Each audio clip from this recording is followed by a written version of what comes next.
Hello, fans, and welcome to beautiful Dwyer Stadium in Batavia, New York, as we get set for the Batavia Muckdogs regular season finale versus the Newark Pilots. Joining me in the press box, my good friend Austin Mendes.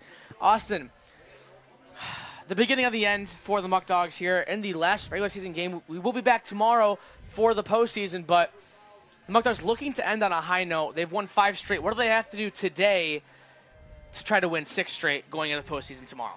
So first off, it starts with Jason Cozzi on the mound. If Cozzi can get out in front of Newark early, then from there, that's how they build on the success where the bats come around. And obviously, Jason Cozzi not getting a whole lot of innings in regular season play, but in out-of-league games, he's had a lot of innings. He's had a lot of success in those games. But you're right, Austin. Today, Jason Cozzi, the left-hander on the mound from the University of Massachusetts, where you're from, will have a tall task against the Newark Pilots. Another thing that helps Cozzi is his defensive play behind him. Going around the diamond for the Muckdogs this evening, catching is Joe Siciliano. At first base is Trevor Dutra. At second is Justin Austin. Yankee Gonzalez is at short, and Justin Espinal at third. So he's got a solid infield backing him up. And then in the outfield is Sean Pope, Anthony Greco, and Jacob Vesco left to right. All defensive-minded players that can help Cozzi from the defensive end if he were to have balls put in play. The thing that Cozzi struggled with this year is walks and just having the opposing team hit it where nobody is. So if he can force those pop flies and just get the strikeouts and just get the easy outs, that'll help Cozzi a long way. And I think saying, a solid defensive lineup is an underestimate. I mean, Justin Espinal at third base, he has outstanding range left to right. Yankee Gonzalez playing shortstop today for the Muckdogs. He's been making plays for them all season. And we just saw Anthony Greco last night, who gets the start in center field. Last night, he played left and started the game off with a beautiful diving catch where he caught it, popped out of his glove, and then wanted to make another great catch and do it barehanded. So defensive presence will be big for Jason Cozzi today and the Muckdogs. And these are guys that are getting the opportunity today in quote-unquote meaningless game here at Dwyer Stadium. Both these teams have nothing to play for, really. Both these teams locked in. Newark season will be over after tonight. And for Batavia, they get set to host Jamestown tomorrow. So these guys not getting the opportunity a whole lot during the season, but hoping to make the most out of their opportunity today and show Skip Martinez what they can do and perhaps maybe get put in lineup come postseason time. Fans, we got a little bit of a curveball going for you this evening. Landon's going to be providing all the play-by-play for you this evening. It's his first time doing it this year, unless you were there for the 2 innings when we were having technical difficulties in Niagara Falls. I'll be on doing color all game with Landon. The reason for that, saving my voice for tomorrow. We talk about Skip Martinez getting some guys some rest. Cooper Romick resting. James Bolt's not lined up tonight. Lucas Lopez getting another rest day today. Austin, you need some rest too. So he's going to water up, try to limit his talking, and I know it's probably best for you guys. You don't want to hear him anyways. I woke up, my throat was not feeling too great. So hopefully overnight and the course of the rest of the day, I don't lose my voice so you guys can hear Landon and I back here tomorrow.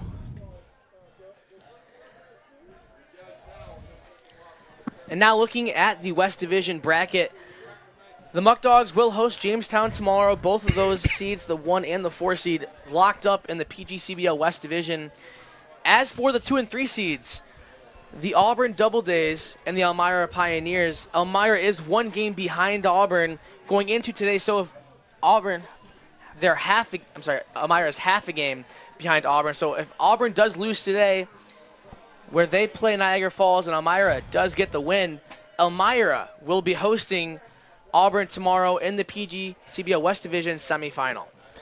I'll be watching the 2 games going on, Niagara Falls taking on Auburn and Elmira taking on Jamestown. So as this game goes on, I'll be keeping a close eye to give you guys up-to-date information on that. And, I'm not sure if people, can look at it this way, but Jamestown, they have nothing to play for. They already are going into Dwyer Stadium tomorrow. Niagara Falls, part of Can USA with Elmira. Niagara Falls, they want to help out their partner in Elmira and get that victory over to Auburn and let Elmira host a playoff game tomorrow. And now for the East Division, the Amsterdam Mohawks are the 1 seed with Saudertees as the 2. It's Utica, the 4 seed. And for the East Division, so Saudertees and Amsterdam getting that first round bye, which they will get a bye tomorrow. And the 4 and the 5 seed will play, the 3 and the 6 seed will play.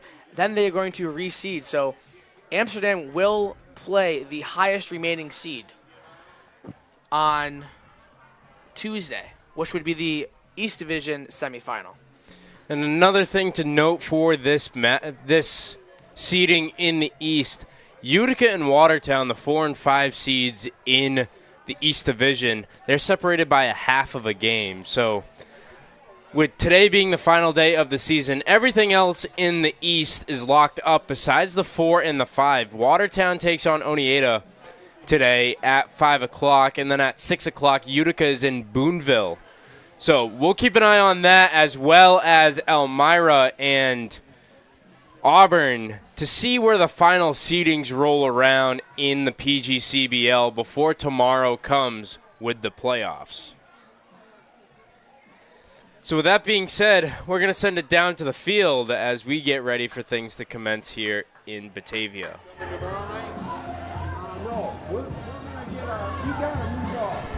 Oh, did you?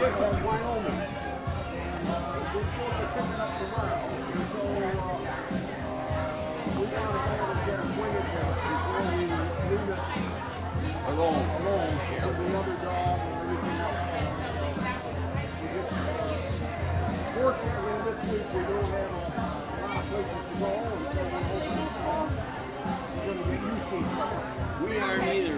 Bubby's with us, and they got to go up to the fair and do their installs tomorrow night. I told her I'd take her out. Her dad is actually from Wellsville. His sister's husband passed away, but they're not having any calling us. Him and his mother and his sister are going out for lunch again. Mom don't want to go. I told her, well, then I'll take you up there. No, I mean, Brad's sister's husband. Woman's dad, his sister's husband. He hasn't been good for a long time. Yeah. I don't know. I know by Bob and his sister Brenda. I probably heard. I really don't know what their last name is. I was just curious. Yeah, it's Bob and Brenda, but I don't know. I really don't know what their last name is. You know, been to Greco a few times when we were there, you know, but don't know. I have no idea what they are. Probably heard sometime, but we really don't know.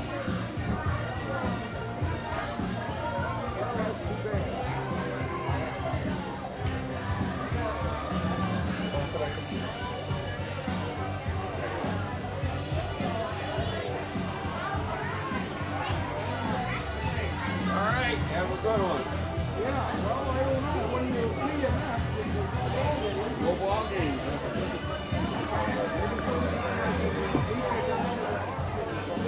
Yeah, I'm going down. I go down every now and then. I go like a month like I used to.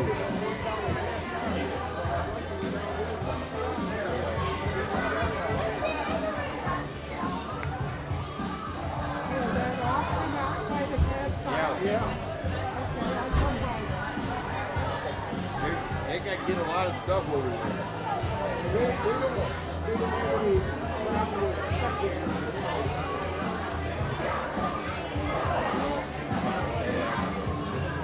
Well, I don't know. Well, there ain't much down there anymore.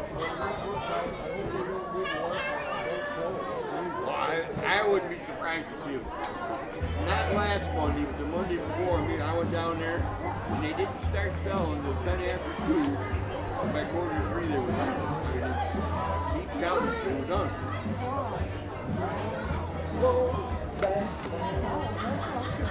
It works.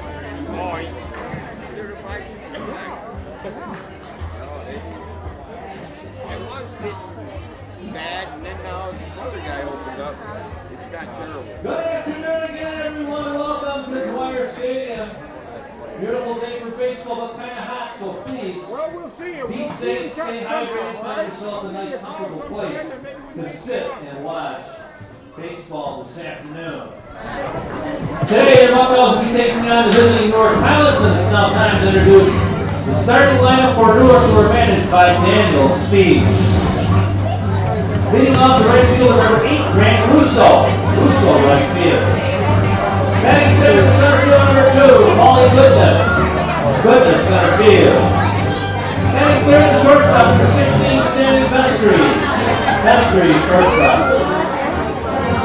Batting fourth, first base, number 27, Sean McMillan. McMillan, first base. Batting fifth, third base, number 31, Jack Harley. Harley, third base. Batting sixth, the left fielder, number 33, Grant Hunter. Hunter, left field. Batting seventh, the extra hitter, number 30, Mitch Jones. Jones, extra hitter. Batting eighth, the second baseman, number 1, Mike Willahan. Willahan, second baseman. Batting ninth, the catcher, number 29, Joey Naraki. Naraki, catching. Batting 10th, the designated hitter, number 25, Jonathan Koff. Koff, DH. And starting pitcher today for Newark, number 14, Brady Emerson. Emerson on the mound for the Newark Pilots.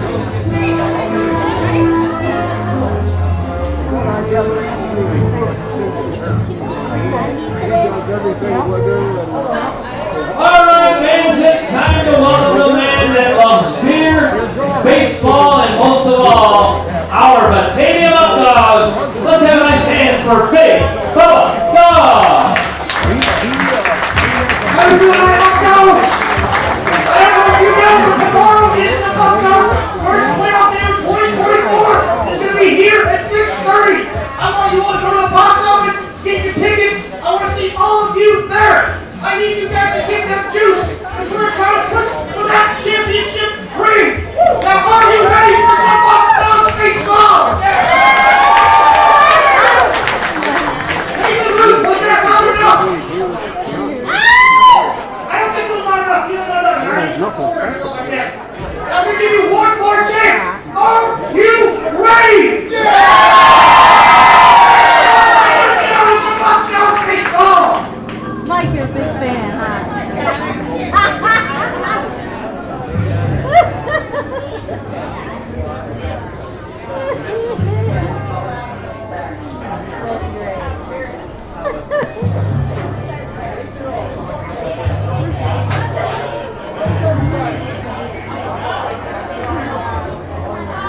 All right, fans. Time to make some noise as we introduce you to the starting lineup for your Batavia Muck Dogs, brought to you by Tompkins Bank.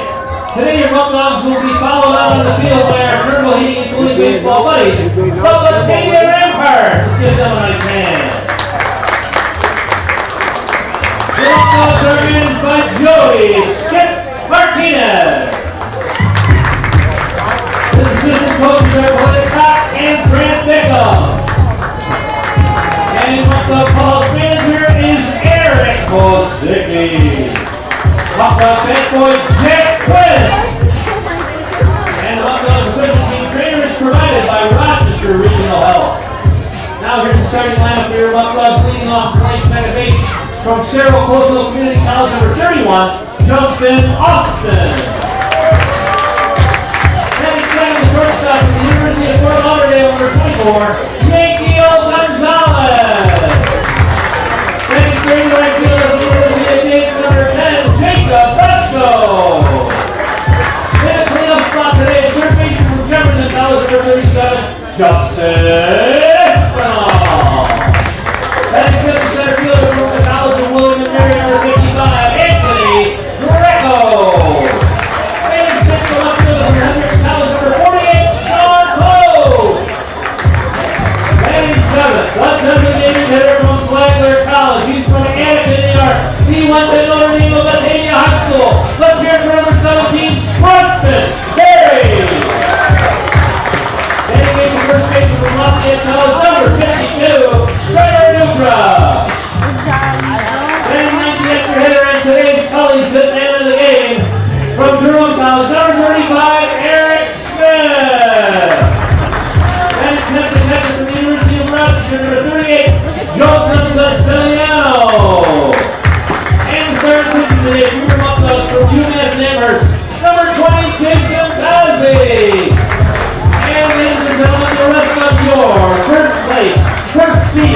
Batavia Muckdogs.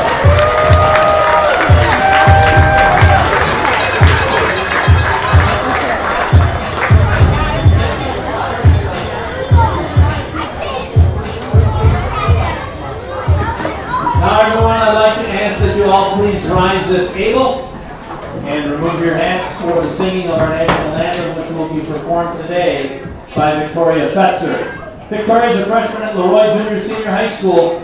She is a participant in the high school chorus, all-county chorus with a perfect score, and she sings the national anthem for football games, basketball games, including the Ronald McDonald All-Star Game. She does wrestling matches and has also sang at Lime Rock Speedway. Let's give her a round of applause.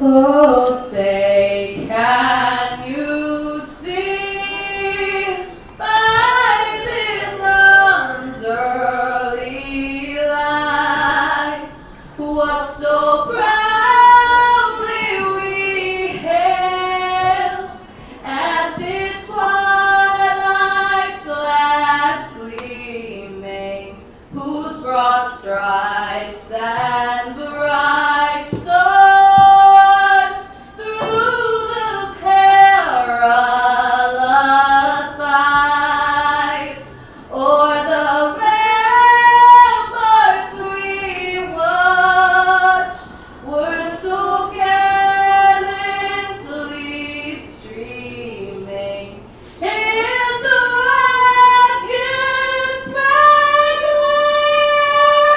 The bombs bursting in air gave proof through the night that our flag was still there.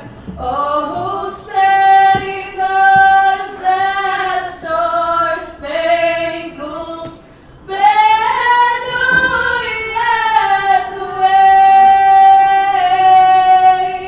wave, for the land of the free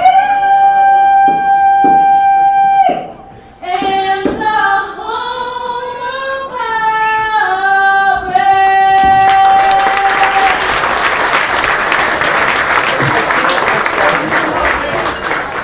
Hello fans, and welcome back to Dwyer Stadium. As we get ready to kick things off here, let's go over Newark Pilots one more time. It's Grant Russo leading things off in right field, Holly Goodness. Next center today, batting second, Sammy Vestry. Ladies and gentlemen, ceremonial first pitch is set to Sean McMillan. celebrate the happy of the community and Rancho City here at the Muck Dogs. We'd like to please welcome Jameson Motika. Jameson started playing hockey 14 years ago with Batavia Ramparts and is now captain of the Section 5 champion Batavia Notre Dame United Hockey Team. Be sure to check out the United teams this upcoming season at the David McCarthy Memorial Ice Arena. You know, fans, right before we switched over to the lineups, I got gassed by Landon. That was not pleasant. I had to vacate the area. What are you talking about? So, to try to neutralize the Newark Pilots this evening, it's the left-hander from the University of Massachusetts, Jason Cozzi. Austin, can you tell me a little about Jason Cozzi this season? Cozzi in 2 2/3 innings pitched. He has a 30.37 ERA, but he has performed well in those exhibition starts he had.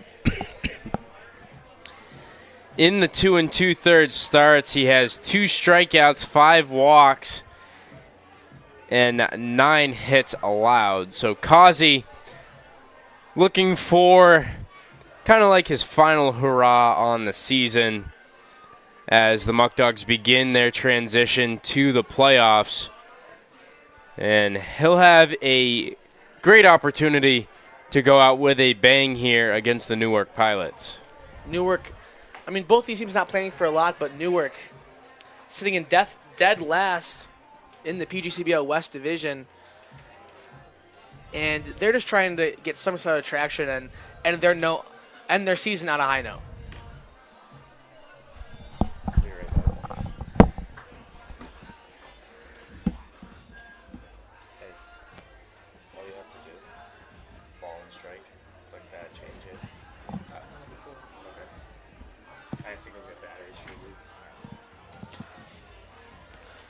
All right, so Austin will step away for a bit, and it'll just be me as Joe Siciliano delivers a strike to end the warm-up thing. To lead things off for the Newark Pilots, it's number 8, Grant Russo.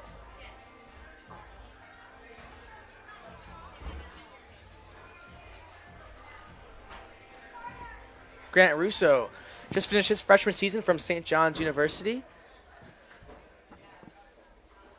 And the pitch from Cozzi in there for strike 1 on Grant Russo. Russo this season with the Pilots, a .333 batting average, and he's got 29 stolen bases, which leads the team. Next pitch from Cozzi, just upstairs for ball 1 to even the count to Grant Russo. Cozzi kicks and deals. And that one finds the outside corner for strike 2.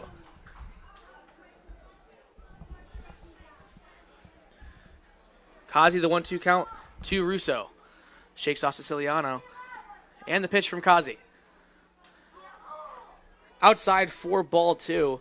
And that fastball seemed to get away from Cozzi there as Joe Siciliano behind the dish. Unable to trail that one.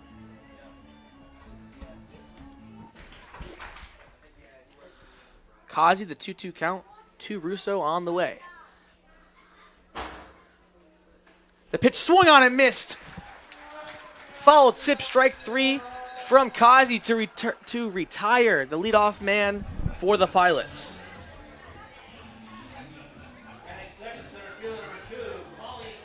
So Cozzi starting his day on the right note with a strikeout swinging to start things off.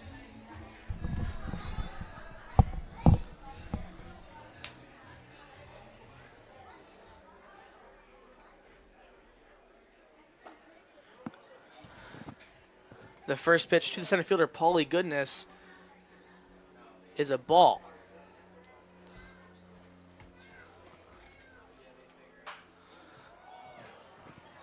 That one roped foul from Goodness over the left field bleachers. That'll go in to the houses. Paulie Goodness on the year with the Pilots, a .275 batting average. As Cozzi kicks and deals that one low into the dirt for ball 2.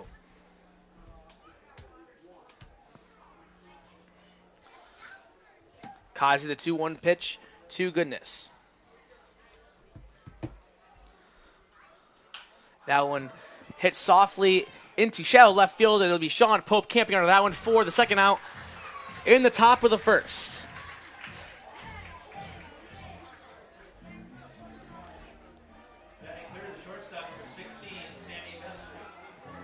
So Jason Cozzi retiring the first 2 in order for the Newark Pilots. As the shortstop, Sammy Bestry, will now step in, hoping to get a little 2-out rally going here to start things off at Dwyer Stadium. Cozzi set. That one low in the zone for ball 1.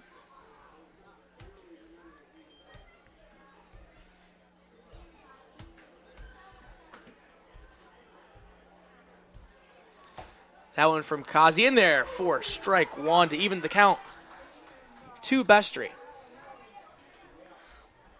So with Austin stepping away, just me in the booth this evening for right now, as that one is roped down the right field line. It'll drop fair as Jacob Vesco will get that one, and Paulie Goodness heads for second. I'm sorry, not Paulie Goodness. Sammy Bestry heads for second with a 2-out double.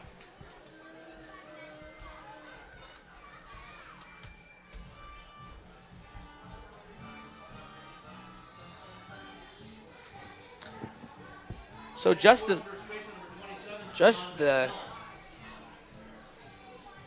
the doctor ordered for the Pilots, and a 2-out double down the right field line from Sammy Bestry. And that'll bring him Sean McMillan. Cozzi checks on Bestry at second, and the pitch to McMillan. Roped down the left field line, snagged by Justin Espinal. Makes a great diving play, the throw across the diamond, in time for out number 3. And what a play from Justin Espinal.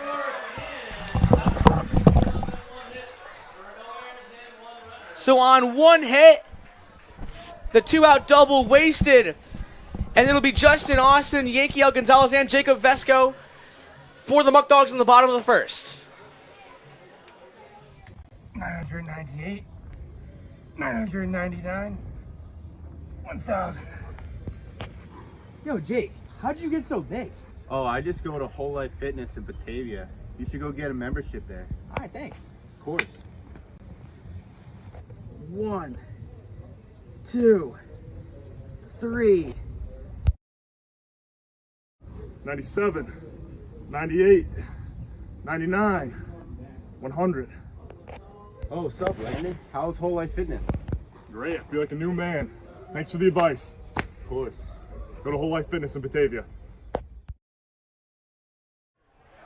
Welcome back to Dwyer Stadium. Let's take a look at things for the Batavia Muck Dogs this evening. It'll be Justin Austin leading things off, playing second. Yankiel Gonzalez playing shortstop, batting second.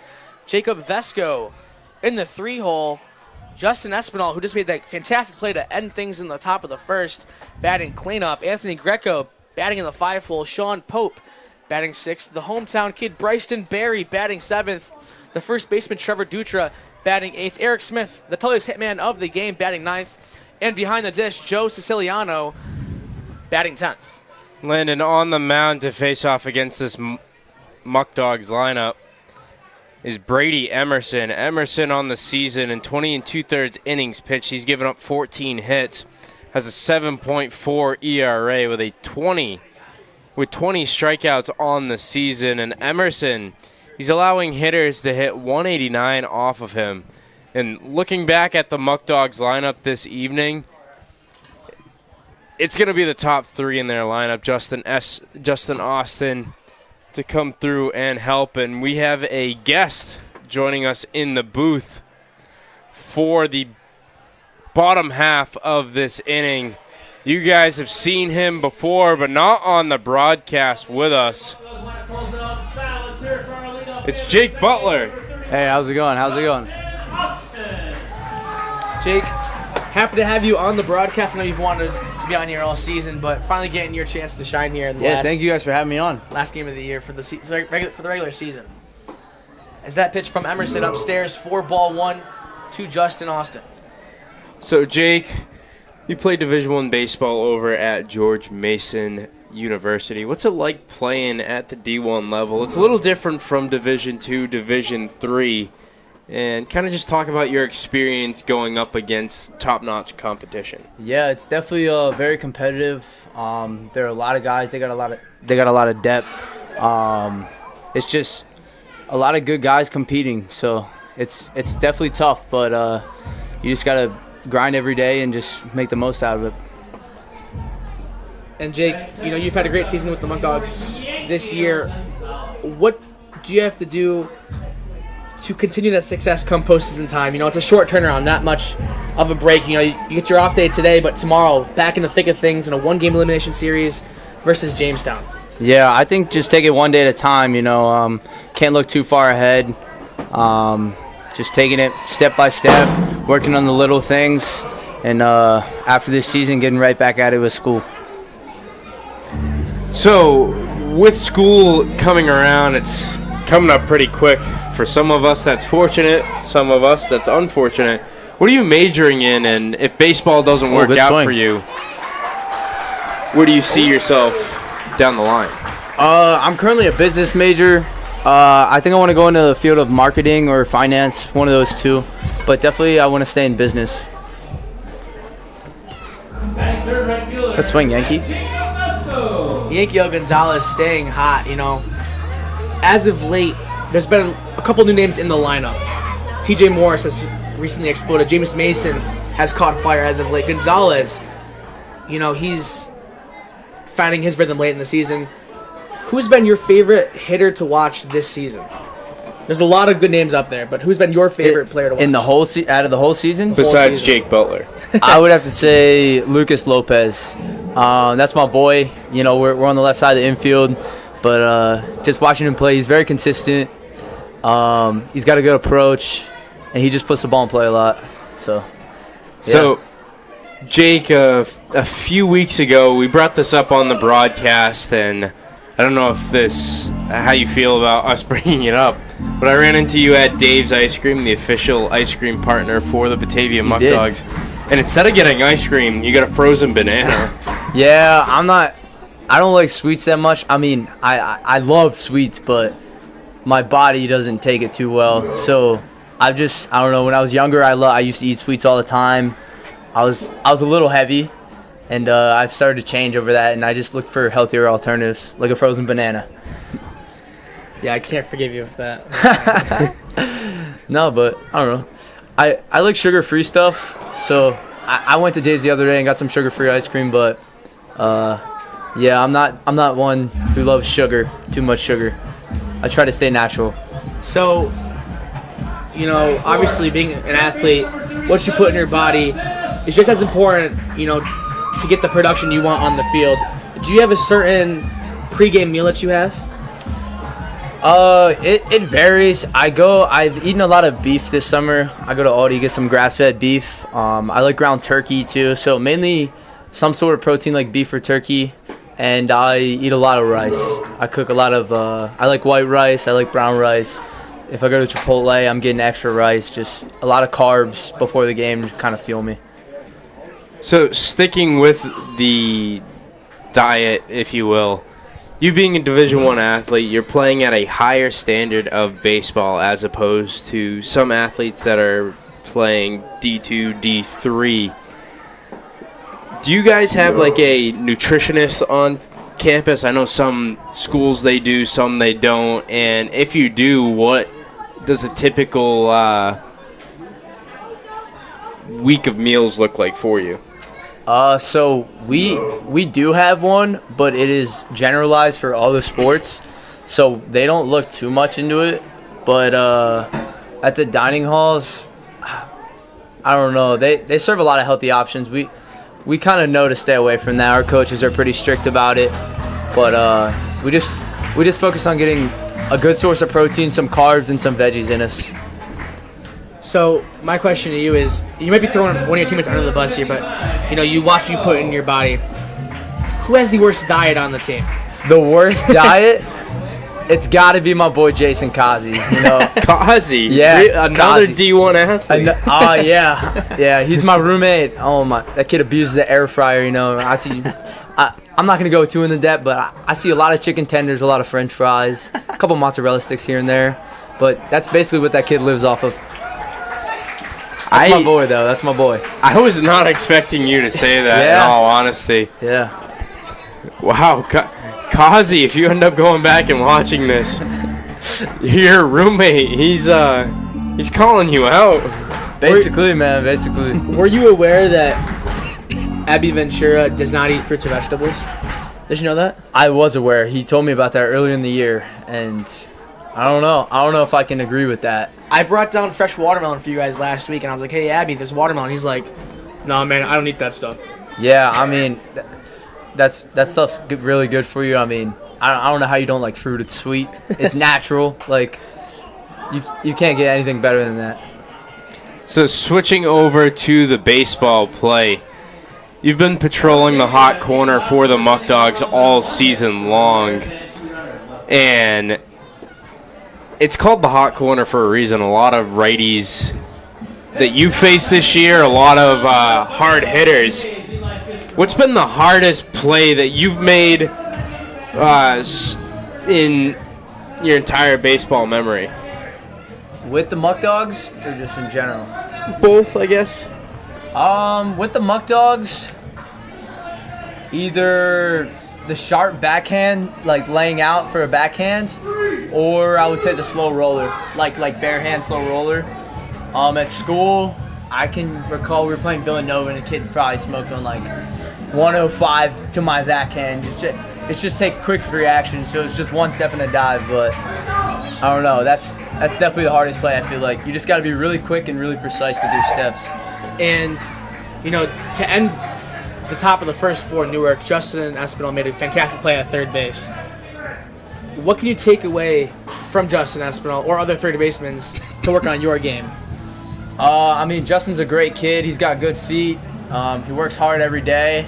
And like I said, you got to be very precise. He took one step in a dive. So on hard balls down the line or to your forehand, you don't really have that much time at third to take a misstep or not get a good read or first step. So he did everything I just said. And, I mean, he's a good ball player. He works hard. So that's my boy. And one of my last questions is, the season is coming down to an end here in Batavia. What can you take away that you've learned from the summer, learning from Khalid and Skip, to further yourself in your baseball career? Yeah, I'm just really grateful for this summer, for all they've done for me. It's been a long summer, but it's definitely been a grind. The main thing I would take away is I would say don't get too caught up in the midst of things. So kind of take things one day at a time. Like I said, it's a long summer. We're playing 10, 15 games in a row. You have a bad day or you have a bad at bat, I would just say stay neutral. I've been reading a book. It's talking about staying neutral. So whatever happens before, you had a bad AB, you struck out, you made an error, that doesn't affect what's about to happen. So the next thing, the next pitch, the next play, the next at bat is what's more important. So you got to stay neutral to not let the past affect your present and your future. So my main takeaway would be to stay neutral, trust the process, and take it day by day. So I ask all of your teammates this question whenever we interview them, and this is always how we finish off the interview. Pretend like Landon and I are MLB scouts. We're interviewing you to be a part of our team. What separates you from the competition, and basically why should we pick you over somebody else? I would say my determination, my hard work, and I would say ability to work with others. I feel like I work well with my teammates, and I'm able to take things that Skip and Coach Litter telling me and put it into my game pretty quick. Last question for you this afternoon is, same scenario, how would you describe yourself as a teammate? I would say I'm definitely a jokester around my team. I love to be that guy that gets laughs and stuff.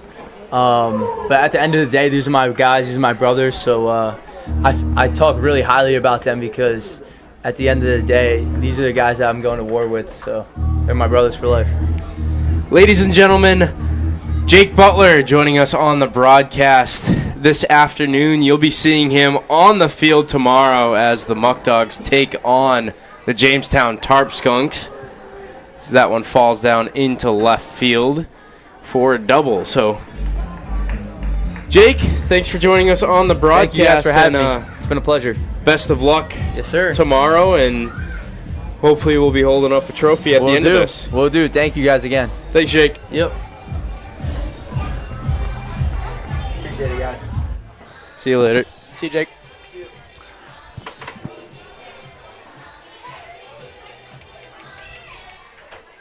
So Hunter ropes the double off the left field wall as there's one out and a runner on second for Mitch Jones in the top of the first. The pitch from Cozzi. Jones pops that one in the infield to Trevor Dutra, and he'll camp out of that one. 4 out, number 2.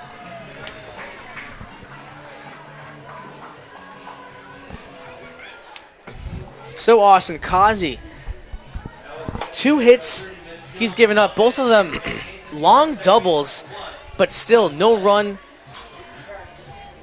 that Newark has been able to cross. Cozzi getting himself into some trouble, but working himself out. And this has kind of been the name of the game with him all season.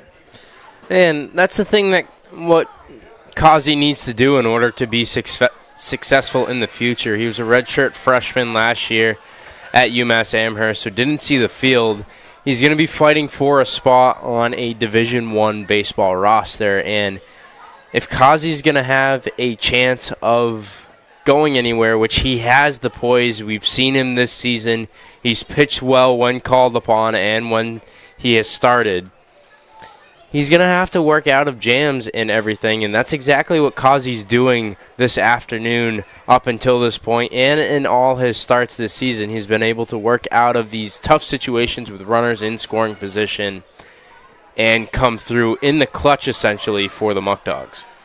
As Yankel Gonzalez fields that one cleanly and throws over to Dutra. 4 out, number 3.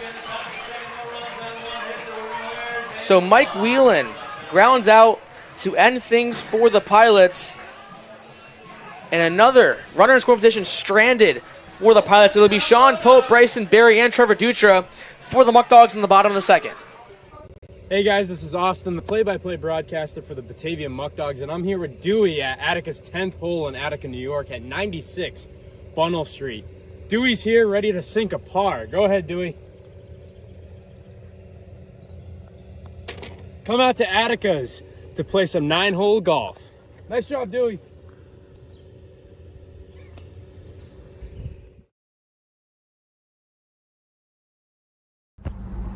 Big Red, you want to see your friend here? Of course, this is Tully the Turtle. Want to know why? We're at Tully's. Can I have a table for 3?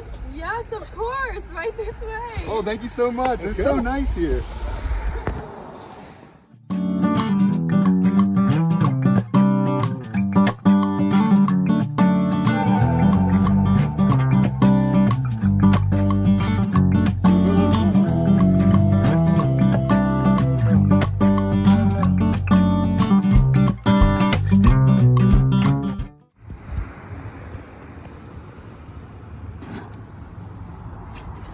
Come out to Tully's for great food and good times.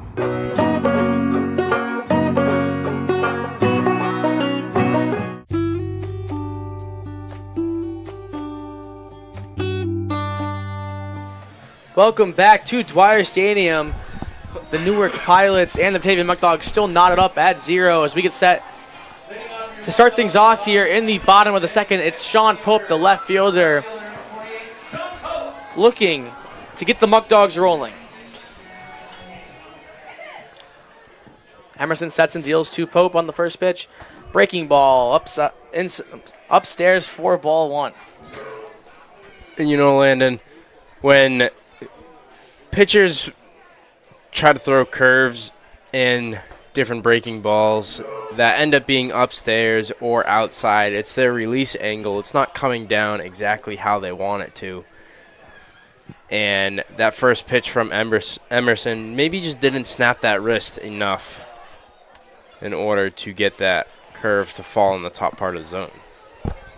Sean Pope follows that one off. It'll now bring the count to a 2-1 count from Emerson to Pope. Emerson kicks and deals. That breaking ball upstairs once again. And Pope will now look at a hitter's count for the left fielder, the California native. Emerson kicks and deals to Pope inside for ball 4.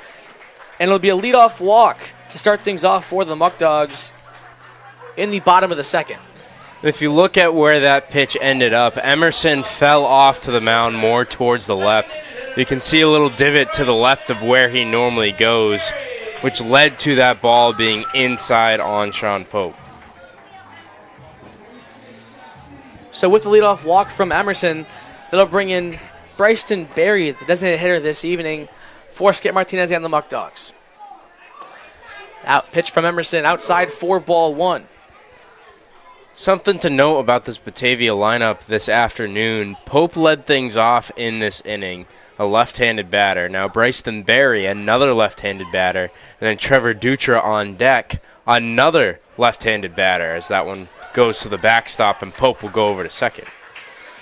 Yeah, that ball seemed to just go through Naraki's glove, it seems, as Pope advances it in the scoring position for Bryson Berry. So Berry will now look at a 2-0 count with the runner in scoring position. We'll see if Skip Martinez maybe bunts Berry. Berry, one of the fastest players on this team, one of the most hustle players on this team. He can leg out a bunt if it's placed perfectly. That pitch from Emerson in there for strike 1. And Berry, he's a guy that we could possibly see on the mound in this one at some point. Berry does a little bit of everything for the Muck Dogs, playing in the outfield, pitching, and tonight getting the start as the designated hitter. Emerson checks on Pope at second. The pitch from Emerson to Berry. Line back up the middle, and it'll get down, and Pope will be waved around third. And that's an error from Paulie Goodison, center as Berry advances to second. He'll go to third. The relay in time, and Barry's caught at third base, but Sean Pope able to score from second. So the Muck Dogs draw blood first here at Dwyer Stadium, and Bryson Barry gets the RBI. And Barry, he just didn't stop at second base. A full head of steam rounding second and going to third. He almost got in there with the hook slide, but the third baseman, Harley, was able to get the tag down in time. So Trevor Dutra now steps in, and he'll take ball one, as that one was high and outside. The pitch from Emerson. Downstairs for ball two. So the bases are clear now for Emerson on a very loud 1-out, but 1-run scoring for the Muck Dogs as Dutra lines that one into right center field. Camping under that one will be Paulie Goodness for out number 2.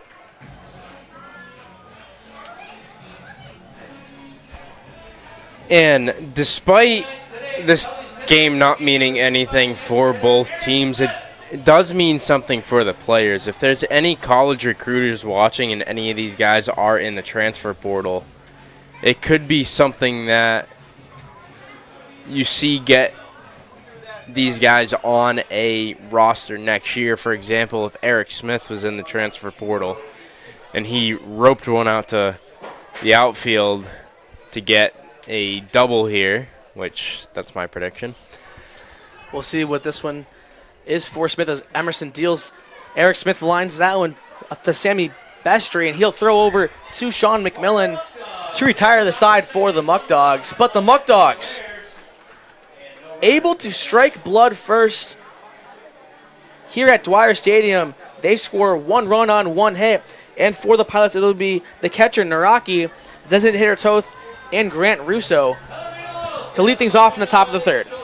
You know, maybe it's the curse of the color commentator trying to make a prediction. So when tomorrow rolls around, don't make any predictions, Landon, as we'll end up switching back. I won't.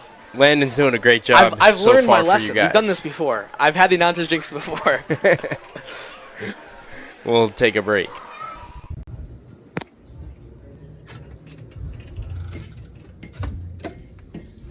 Man, I have some great cards here.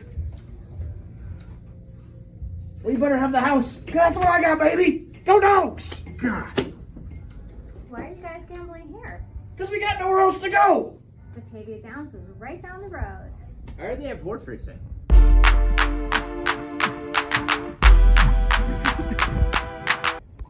Batavia Downs, Hotel and Casino. 8315 Park Road in Batavia, New York.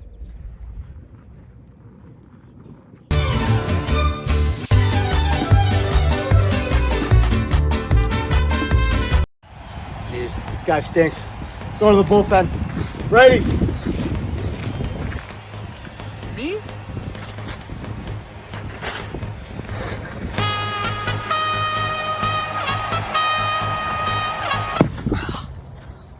Ow. Thanks to these Muck Dogs jerseys, which you can buy now, I'm still fresh and still clean.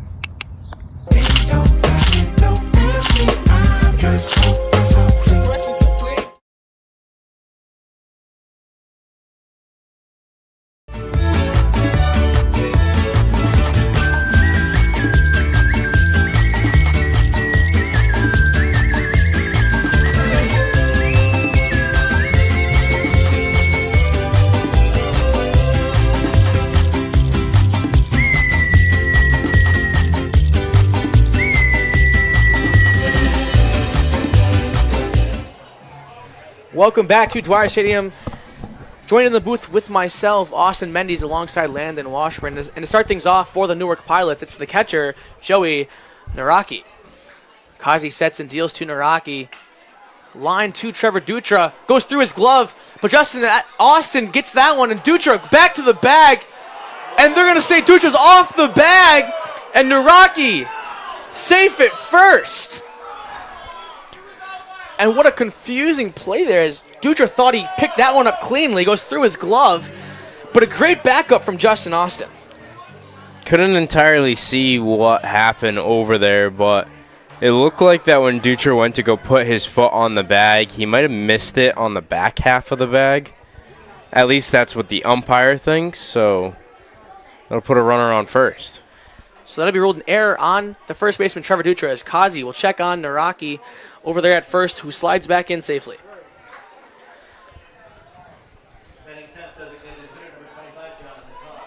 The throw beat Naraki to the bag, but Dutra unable to keep his foot on the bag as the pitch to Toth is outside for ball one.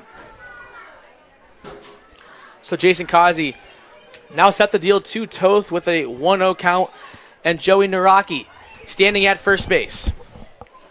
Cozzi the pitch to Toth. Downstairs for ball two.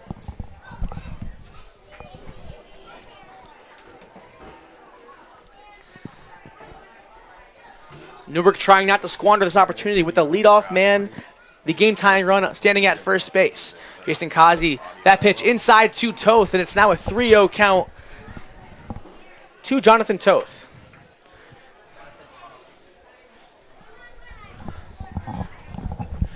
Cozzi steps off the rubber, taking some time here. Becomes set, and the pitch to Toth. In there for strike one, as Cozzi trying to begin this battle and not lose Toth.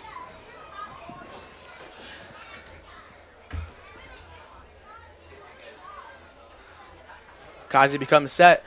The pitch to Toth. In there for strike two. Catches the outside corner. And what a breaking ball from Jason Cozzi to paint the corners and really work himself back into this count. Now the payoff pitch on the way. Cozzi's pitch downstairs, and a great stop from Joe Siciliano, but it'll be a walk, and the first two are aboard for the Newark Pilots. Ladies and gentlemen, we got another guest joining us in the booth here. It's a new face in Batavia, Eric Woodley. Hi, guys. Hey, Eric. Happy to have you on here. And, you know, you joined Batavia late, the roster. You've been here for a short amount of time. What has stood out to you about the guys so far? You know, you've only been here a couple of weeks, but, you know, you seem to fit in fantastic. What about the guys have you learned? Honestly, I think it's the fact that none of these guys really press. They're all always calm, collected, no matter what the situation is. They're always level-headed, and they never really snap under pressure. They're very level with the game, and they know the game very well, and I think that's a big part of the game. And I think that's a big part of the game, just being able to stay calm in high-pressure situations, which I think all these guys are really good at. So you were a late addition to the roster, making it for the playoffs. And what was the message that kind of drew you to come to Batavia? Well, I was in another league, and through my college season, I was in the bullpen, and I want to start starting for my college team next year.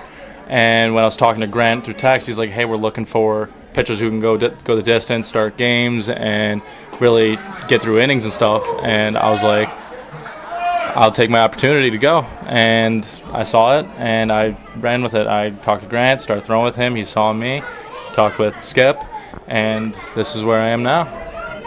And you talked about working on, you know, letting yourself go further in ball games. You've been in 2 appearances so far for the Muck Dogs this season. 2 innings 2 weeks ago against the Newark Pilots. And just last night you threw 2 2/3 innings, and it was quite a dominant performance last night. 3 strikeouts and only gave up 1 hit through those 2 2/3 innings. What do you want to work on here towards the back half of the summer to prepare yourself for the college ball next year? Keep my fastball consistently in the zone, being able to put it wherever I want it, where the catcher calls it, and then on top of that, being able to land 1 to 2 different off-speed pitches consistently in the strike zone. I think that's a big part of just throwing off hitters, because the first time or 2 through the order, being able to land the first one, and then the second time through the order, being able to land the second one, and getting 3 different pitches at least in the zone.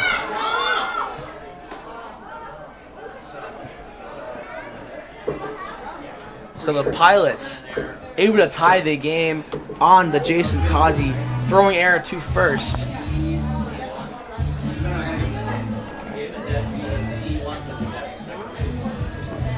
So, Eric, you came in late, and something that pitchers would prefer when they're on the mound is having a good relationship with their catcher. How have you built a relationship with Cooper Romick, James Bolton, and Joe Siciliano while you've been here? Well, most of my bullpens I've thrown have been with Cooper, so he's actually seen me pitch more than both Bolton and Siciliano, right? And he understands, like, I'm a very fastball-heavy pitcher, and he gets it. And last night I threw 25, 26 pitch, and I think I threw 20-plus fastballs there, and it worked out.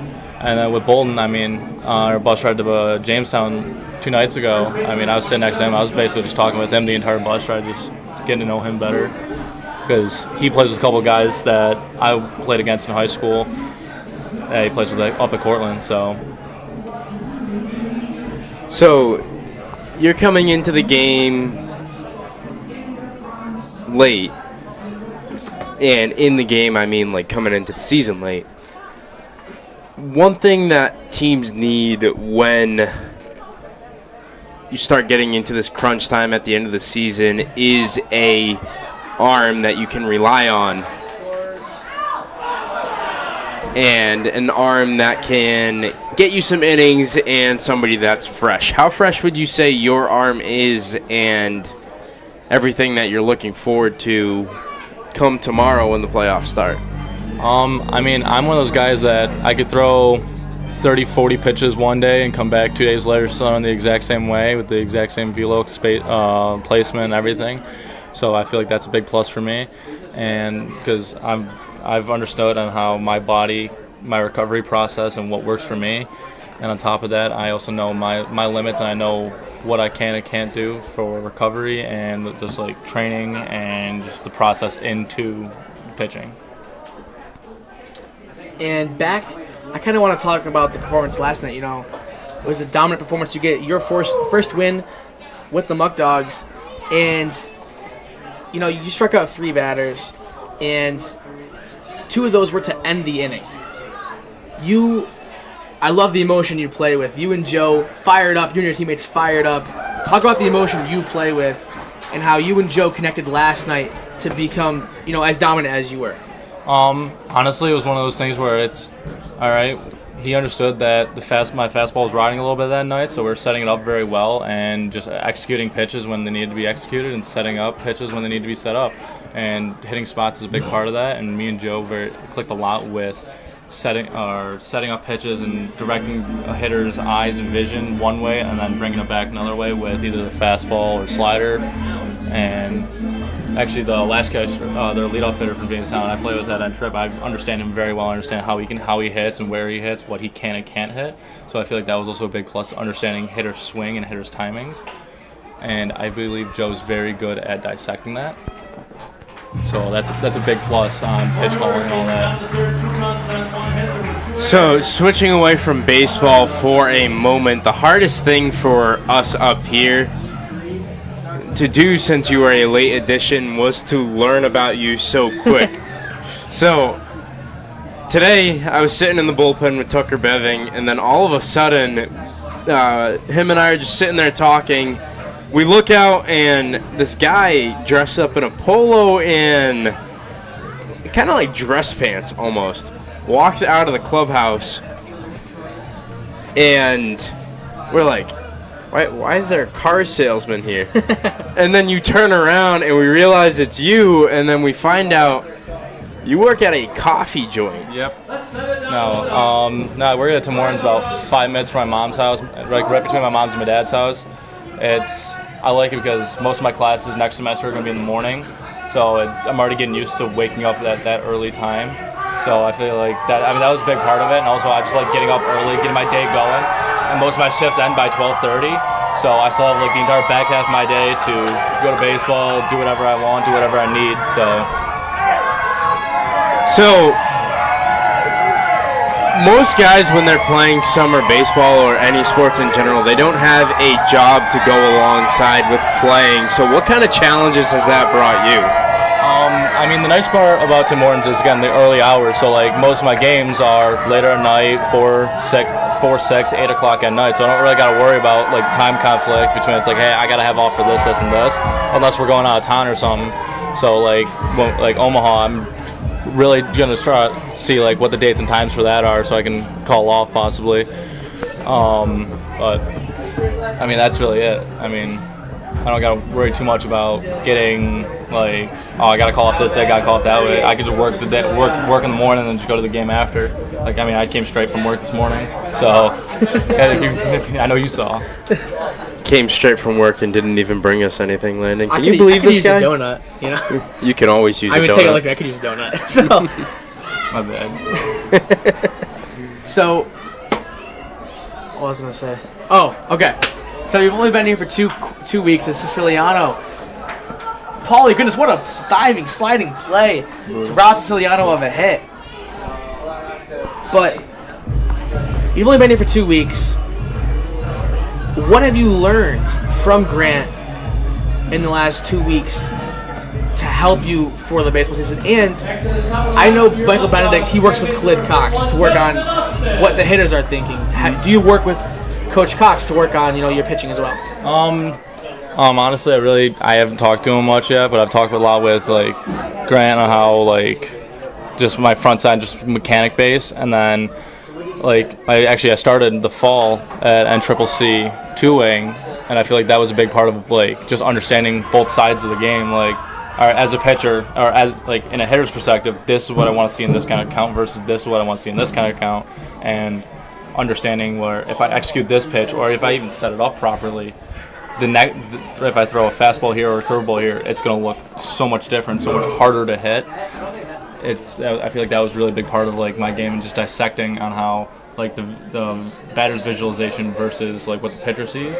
And I talk a lot with like catchers, like, hey, what'd you see? Like, how's my fastball moving? How is this moving? Like, what's the shape to this? Is it sharp? Is it loopy? And understanding the difference between all that. So, did I hear that you two-wayed correctly? So you hit? Yeah. So, Austin, what I'm also hearing is if there were to have this pitcher versus fielders scrimmage, you could swing the bat. I could, yeah. Okay. And that's a pretty big deal. I mean, TJ Morris on the mound for the fielders, and then you and Nate Ruth swinging the bat. It sounds like a good combination. I mean, Nate was telling me he had bombs in high school. I was a big like gap to gap kind of base guy, but I mean, hey, people need to be on anyways, so I'll do my best. Okay. So, kind of going to a little of a serious tone here. We kind of ask all your teammates this. This is the first time that you're probably hearing of this because I doubt your teammates have talked about it. So, we asked them all this kind of a practice scenario almost in advertising yourself for everybody at home watching. Pretend Landon and I are both MLB scouts. All right. And the first question we are asking you is, what separates you from the competition? Why should we have you on our team, in our bullpen, in our rotation, as opposed to someone else? Say Landon was a star pitcher from, I don't know. I believe that my fastball and my slider mix set me apart from a lot of different guys at least my age. I'm one of the younger guys on the team. I feel like that sets me apart. On top of that, I can go back-to-back days, one day rest. Whenever you need me, I'm always good to go. And on top of that, I feel like no matter how many innings you need me to go, I can go out and give you 7. You need 1, I can give you a perfect 1. You go out and need me 7, or you need 7, I can give you a perfect 7. Whatever you need, I'm good for. So the last question we're going to leave you with is same scenario. How would you describe yourself as a teammate? I feel like I mold very well to like different teams because like my NCCC team is very different than this team, which is very different than the other league I was just playing for. And like this team honestly this is the most diverse team I think I've ever played for, which I think is awesome. And just getting to learn, like I've been playing catch and talking a lot with Izzy, and when Abby was here I was talking a lot with Abby, just like 'cause I've never played with any of the guys. I know they're from the DR. I've never really played with or like really talked to any of those guys, and it's really nice getting to see like how they played high school ball and understanding like where they came from versus where like, I'm considered one of the local guys, and I'm almost an hour drive away, which I also think is crazy. Like, talking a lot with Tucker, he's like, yeah, I got a 13-hour drive home after playoffs. I'm like, dude, that's insane. And just understanding, like, oh, so that's what it's like over here, and, like, I don't know, I think it's pretty cool learning where everybody's from and understanding it's like not everybody has the same kind of school life or home life in a sense. So, ladies and gentlemen, Eric Woodley. We don't really know much about him besides what we've seen on the field and that he works at a Tim Hortons. But other than that, he'll be somebody you see come playoff time either tomorrow, Tuesday, or come the championship. He's the guy that's ready for the pressure. Eric, thanks for joining us up here in the booth. Thank you guys for having me. We'll be right back. So the green looking about 300 yards straight out, maybe a little bit dog leg right. We'll see what we got here with this draw here. Hopefully I don't slice this one. No golfing at Dwyer. So where should we golf at? What do you mean? Attica's 10th hole in Attica, New York. 95 Bundle Street. All right, we should go there. We should go there. We'll take your word for it.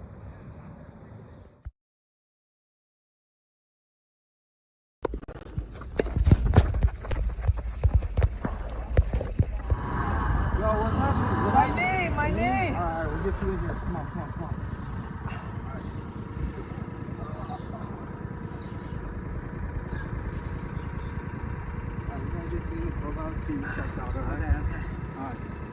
Yep. All right, let's go.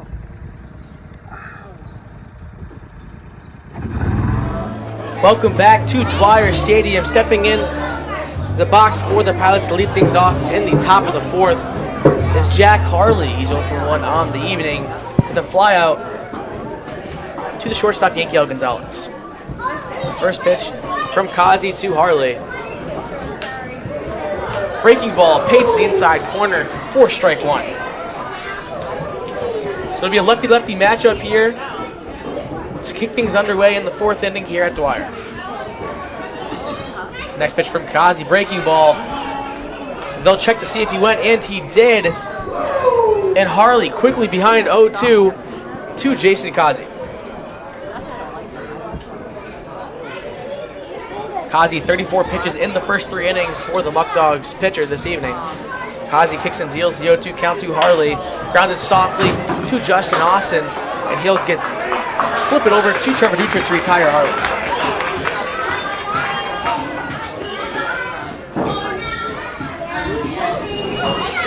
Left fielder number 33, Grant Hunter. So Grant Hunter now stepping in for the Pilots. He's 1 for 1 on the day with a long double over Sean Pope in left field.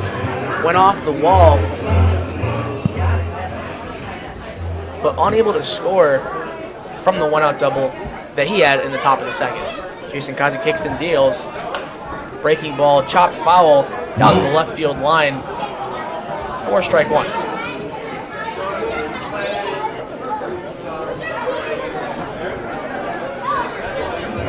So one underway here at Dwyer. Jason Cozzi kicks and deals. Breaking ball just outside for ball one. So that'll even things for the left fielder, Grant Hunter.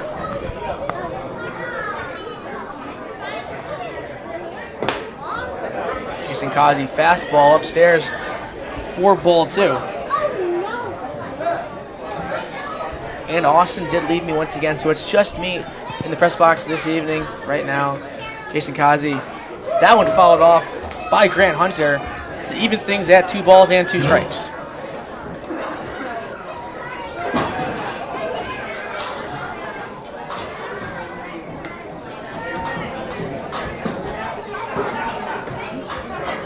Jason Cozzi, the 2-2 count to Hunter. That one chopped foul once again right into the Muck Dogs dugout. Now is a line drive, and Caleb Walker, Michael Benedict both duck and just splits their heads, and that was close from an injury, Austin. Foul ball right into the dugout, and Caleb Walker showing off that quick reaction time. I definitely would have been hit. Grant Hunter fouls it off once again. That's now 4 fouls this at bat. As Jason Cozzi set the deal, the 7th pitch in the battle between the left fielder Hunter and Cozzi.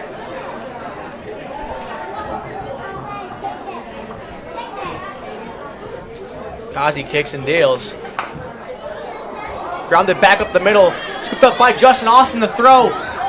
Not in time. It'll go roll past Trevor Dutra, but Joseph Siciliano backing up the throw, and Hunter does not advance, and it'll be ruled a hit for Hunter. And that was just a tough play from Justin Austin, rolling to his throwing side on the left-hand side of the second base bag. So an infield hit for Hunter, and that'll bring up Mitch Jones, the first baseman. Jones 0 for 1 on the day with the fly out to the first baseman, Trevor Dutra.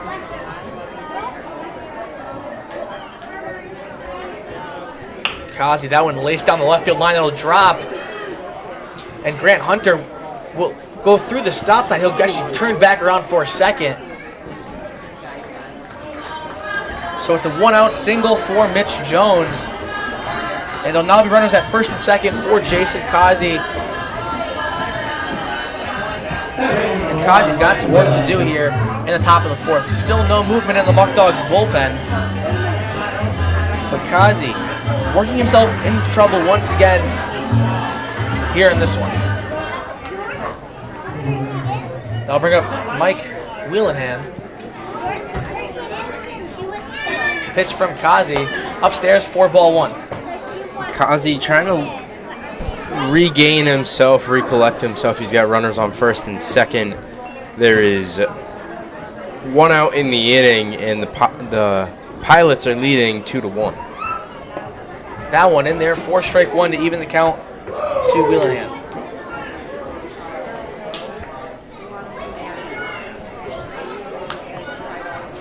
It'll be Hunter at second and Jones at first as Cozzi kicks and deals. That one, fly ball to center field. It's Anthony Greco camping under that one. And a no tag from Hunter. And Greco will toss that one in for the second out of the inning in the top of the 4th.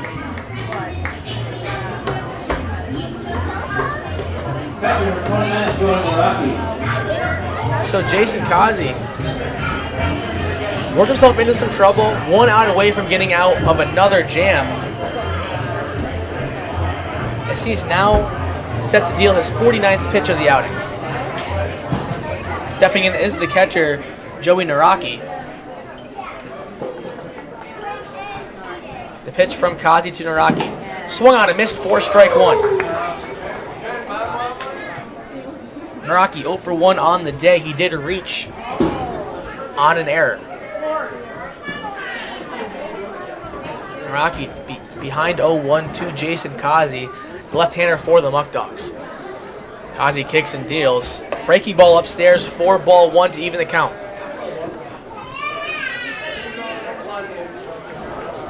So 2 runners on and 2 outs here in the top of the 4th for the Newark Pilots as they look to extend their 2-1 lead over the Batavia Muck Dogs. The pitch from Cozzi, downstairs, 4-2.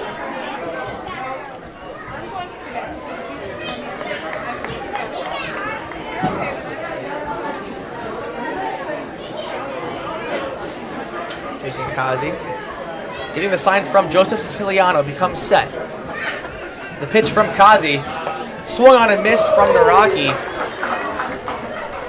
And that'll be 2 balls and 2 strikes from Cozzi to the Newark catcher. The thing about Cozzi right now, he's just got to get this last strike and try to not have a ball go into the gap. Runner goes for third. That one sliced down the right field line. It'll drop fair. Hunter rounds third. He'll score easily. Jones on his way to third. He'll get the go-ahead. He's heading home. The relay, the throw, Justice Leon, the tag, not in time, and 2 runners score for the Pilots. So a 2-out 2 RBI double from Joey Naraki. And right when I said it, Naraki able to place the bat perfectly in the zone to poke it just over the head of Trevor Dutra to have 2 runs score. That was extremely soft contacts, but excellent speed on the bases, and the Newark Pilots take advantage and now score 2 to increase their lead to 4-1 over the Muck Dogs. Rocky standing at second to Toth. Toth grounds that one, foul down the left field line. No. So Jason Cozzi worked himself in trouble, was 1 strike away from getting out of the jam, but it's a big 2 RBI, 2 out double from the Newark catcher. He'll look to pass the baton off to the designated hitter, Jonathan Toth. Rocky off second, Cozzi will give him a glance. The pitch on the way to Toth. Downstairs, 4 ball 2 in the dirt. I'm sorry, ball 1 in the dirt to even things at 1 ball and 1 strike.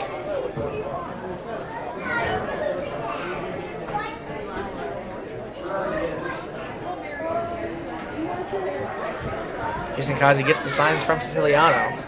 Cozzi becomes set, and the pitch in the dirt. A great stop from Siciliano. 4 ball 2.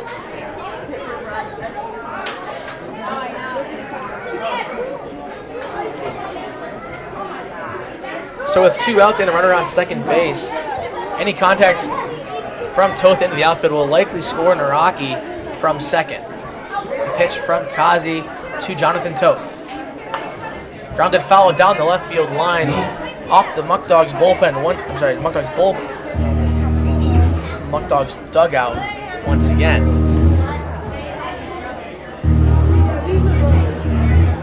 So Jonathan Toth looking at a 2-2 count from Jason Cozzi, the left-hander from the University of Massachusetts. The pitch from Cozzi, swung on and missed, 4 strike 3. And Jason Cozzi gets out of the pickle, but not before Newark scores 2. And the Pilots now lead 4-1. And for the bottom of the 4th, it'll be Justin Espinal, Anthony Greco, and Sean Pope due up for the Muck Dogs. So we'll step away, but don't go anywhere for more Muck Dogs baseball coming right up.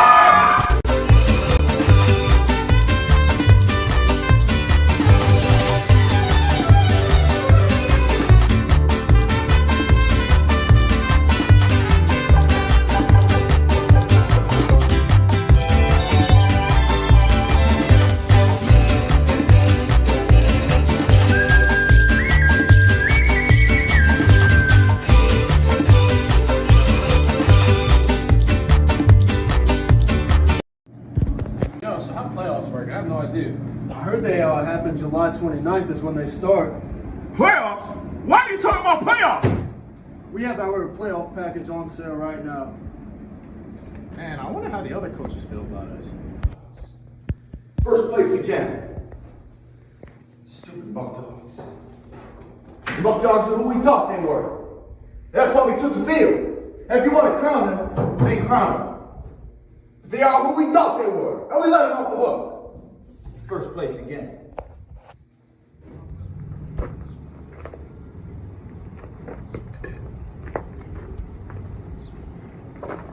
Hey everybody, get your playoff package now. Go Muck Dogs.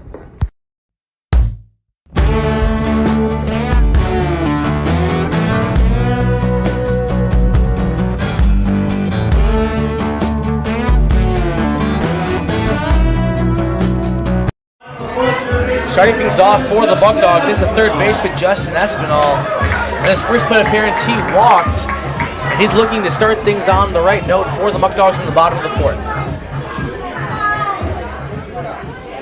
Pitch from Emerson to Espinal. Outside for ball 1. Espinal batting in the cleanup spot for Batavia this evening. Pitch outside for ball 2. And Justin Espinal quickly head 2-0 on Brady Emerson. Emerson kicks and deals. That one in the dirt for ball 3, and Justin Espinal now stands at a 3-0 count, likely getting the red light here from the Muck Dogs manager, Joey Skip Martinez. Emerson kicks and deals. That one in there, 4 strike 1. And Justin Espinal Now looking to swing the bat with the hitter's count, 3-1 on the way from Emerson. Espinal lines that one to the shortstop, Beastry, who bobbles it, and Espinal able to reach on the air from the shortstop, Sammy Bestry.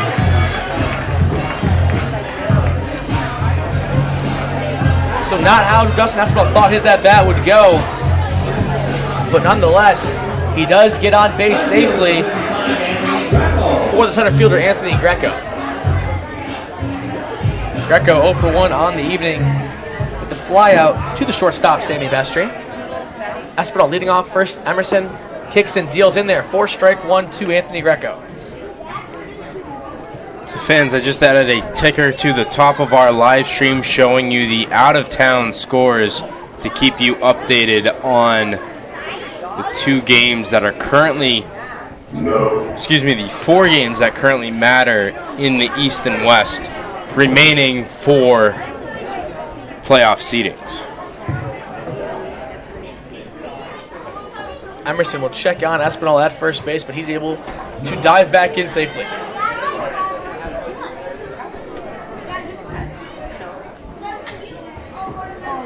So Emerson becomes set. The 1-1 count to Greco. Line down the right field line. It's a deep fly ball. Tracking back. And that one is gone! Anthony Greco, his second home run of the evening. I'm sorry. Of the season. Of the season. Anthony Greco, the only one to have a home run on the team, has now added his second.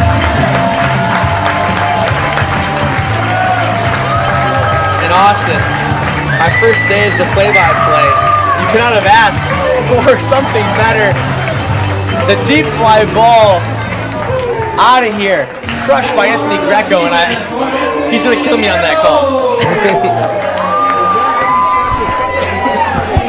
But the Muck Dogs score 2 here in the bottom of the 4th, and Sean Pope now standing in, still no outs recorded. And the umpire calling time halfway through Emerson's delivery to Pope. So he gets set once again, the kick and deal to Pope. Fouled straight back, 4 strike 1. Landon, you had your home run call. That was awful. Well, they used to have the numbers, how deep it was. I think that's 325. Next one hits Sean Pope. He'll go to first. So Pope takes 90 the hard way. Now carry things over to Bryson Berry, the designated hitter this evening for the Muck Dogs. And fans, the worst thing that could possibly be happening to somebody that does commentary, I am slowly losing my voice. I am not happy about it. I am going to do everything I can to get it back before tomorrow's game.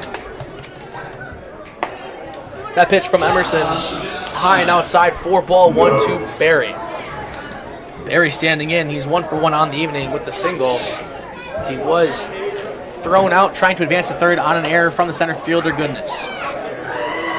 Berry follows that one back out of play to even things at 1 ball and 1 strike.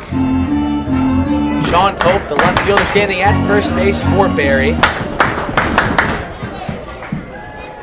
Brady Emerson becomes set. The kick and deal to Berry.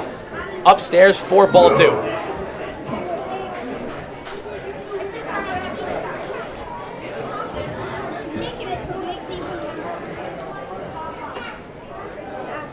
Emerson set. The pitch to Berry. Fly down the left field line. Foul ball out of play to even things at 2 balls and 2 strikes. Muck Dogs trailing by 1 currently, having Pope at first and Berry up at the plate. The bottom of the line looking to be productive here in this one at Dwyer this evening. Sean Pope was on the move, but Bryson Berry follows that one straight back. And Sean Pope takes the jog back to first.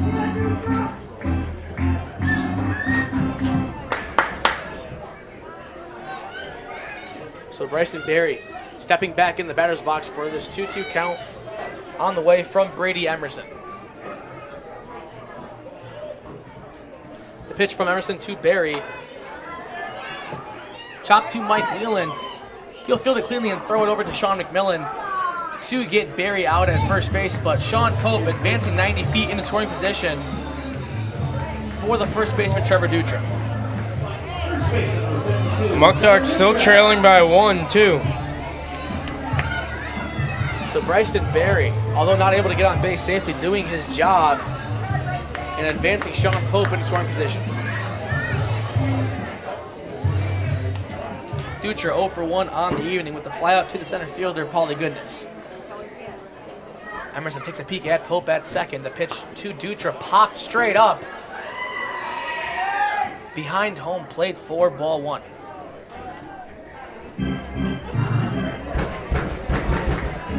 Is that one still in the air? Yeah, it was confusing. I thought we'd hear a bang, but Austin looked around and I didn't hear anything. I didn't even hear it hit anything behind us. That was straight up. Dutra steps in for the 0-1 count, swung on and missed a big hack. And the off speed from Emerson, working to perfection there, bringing Dutra down to a knee. Sean Pope leading off of second. Dutra 0-2 count on the way from Emerson. Emerson kicks and deals, swung on and missed. 4 strike 3, and Dutra goes down swinging. 2 outs now for the Muck Dogs as the extra hitter Eric Smith will step in the box. He's 0 for 1 on the evening with the ground out to the shortstop, Sammy Bestry. So with 2 outs and decent speed at second base, Sean Pope leading off. Any hit in the outfield will likely score Pope. And Eric Smith, 1 swing away from tying this ball game in the bottom of the 4th. The pitch from Emerson to Eric Smith. That one chopped foul down the left field line. It'll go off the tent right by the Muck Dogs bullpen. And Eric Smith now ready for the 0-1 count from Brady Emerson. Smith getting the start today in the lineup as the extra hitter. Also plays first base for the Muck Dogs this season. The pitch from Emerson to Smith. That one, ground ball to Sammy Bestry. The throw across the diamond in time to retire Eric Smith. So for the Muck Dogs, they were able to score 2 runs off 1 hit and 1 error. And for the Pilots, it's Grant Russo, Paulie Goodness, and Sammy Bestry due up to start things off in the top of the 5th. And that one hit by the Muck Dogs, a deep fly from Anthony Greco to right field.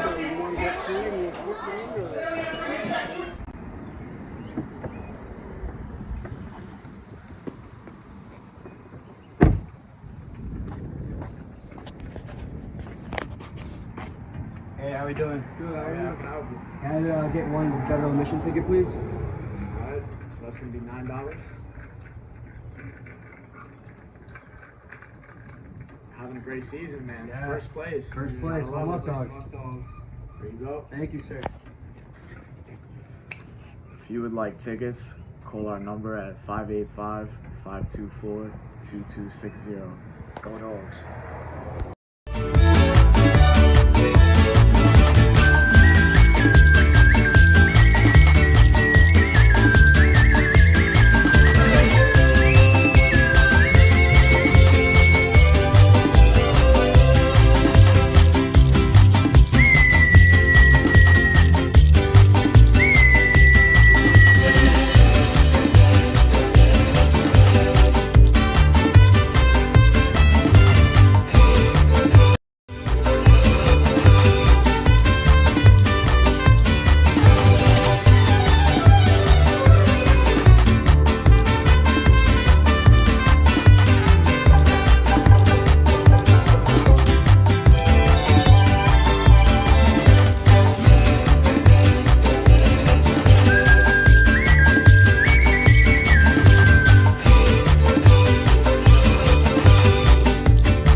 Welcome back to Dwyer Stadium. And it's Jason Cozzi stepping back on the mound for the Muck Dogs.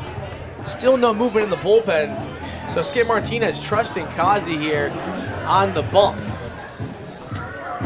Cozzi, 58 pitches through his first 4 innings of work. And due up is the top of the lineup for the Pilots. It'll be Grant Russo starting things off here in the top of the 5th. He's 0 for 1 on the day with a strikeout and a sacrifice bunt. The pitch from Cozzi to Russo. Flied out to left field. Sean Pope can't be under that one. And he'll retire Russo on 1 swing. So 1 pitch, 1 out for Jason Cozzi to start things off in the 5th inning.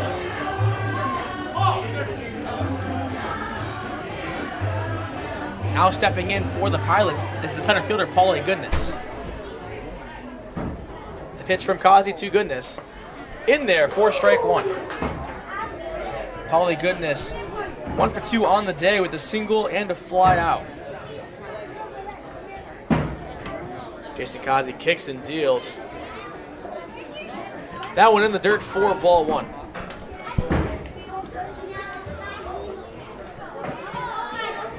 So top of the 5th, and Landon, still nobody warming up in Batavia's bullpen.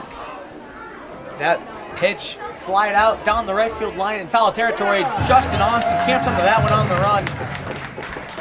4 out, number 2. Breaking news, Elmira has taken the lead 3-1 against Jamestown in the bottom of 5th. Niagara and Auburn still tied at 0. So Elmira trying to do their part. Tonight they need a win and an Auburn loss to advance and jump up to number 2 in the West Division. So Jason Cozzi, 3 pitches, 2 outs here in the top of the 5th. The pitch from Cozzi in there for strike 1 on the Newark Pilots shortstop, Sammy Bestry.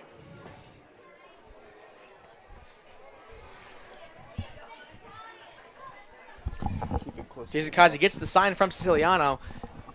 The 0-1 pitch in there for strike 2. Just clips the upper part of the zone.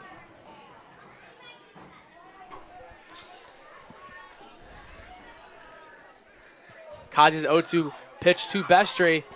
Upstairs for ball 1.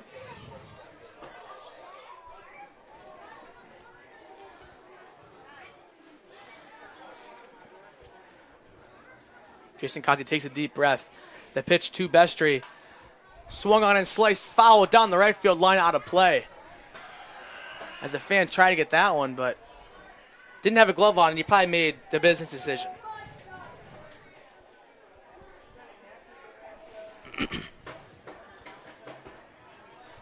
Jason Cozzi's 1-2 count to Bestry. The pitch lined into center field. Tracking back is Anthony Greco, who will get under that one for out number 3. So for the Pilots, they got no runs on, no hits. And for the Muck Dogs in the bottom of the 5th inning, it'll be Joe Siciliano, Justin Austin, and Yankiel Gonzalez. Fans, we got a new guest joining us in the booth. This is presented by Auto Wash, which is award-winning and committed to providing the best car wash experience in the Finger Lakes. Go unlimited and become a club member today. Don't forget to ask about the Family Plan program to save even more. It is pitcher Liam Ryan, and typically when I introduce a pitcher on the broadcast, I say he's either a starter or a reliever. And Liam, I have no idea what you are. You probably don't know what you are at some points. He started some games for us. He's came in relief some games. But ladies and gentlemen, nonetheless, Liam Ryan. How's it going? So, I guess my first question, piggybacking off of what I just said, Liam, is does your routine change before games, whether you're starting or coming in relief? It's more of a mentality difference than like a physical difference. Like you gotta, when you're a reliever, it's like, oh, I'm probably good to just like hang out until like at least like the 5th inning. As a starter, it's like I gotta get ready, gotta get going, gotta get prepared, be ready to go at the start. So warm-up wise, pretty much the same thing either way, but it's just mentally, when do I need to be ready? So, Liam, you've been mostly in the bullpen. 11 appearances out of the bullpen, 2 starting. Which one do you prefer? It really depends. They both have, they both have their benefits because, I like to pitch more, so I like starting. But at the same time, it's like, as a starter, you got to pace yourself, be ready. Because if you come out of the bullpen, I'm just throwing the ball as hard as I can, as fast as I can, because I know I'm only going 1, maybe 2 innings. So it really depends. So, Liam, out of all of the... Well, I'm going to change my question now that just happened.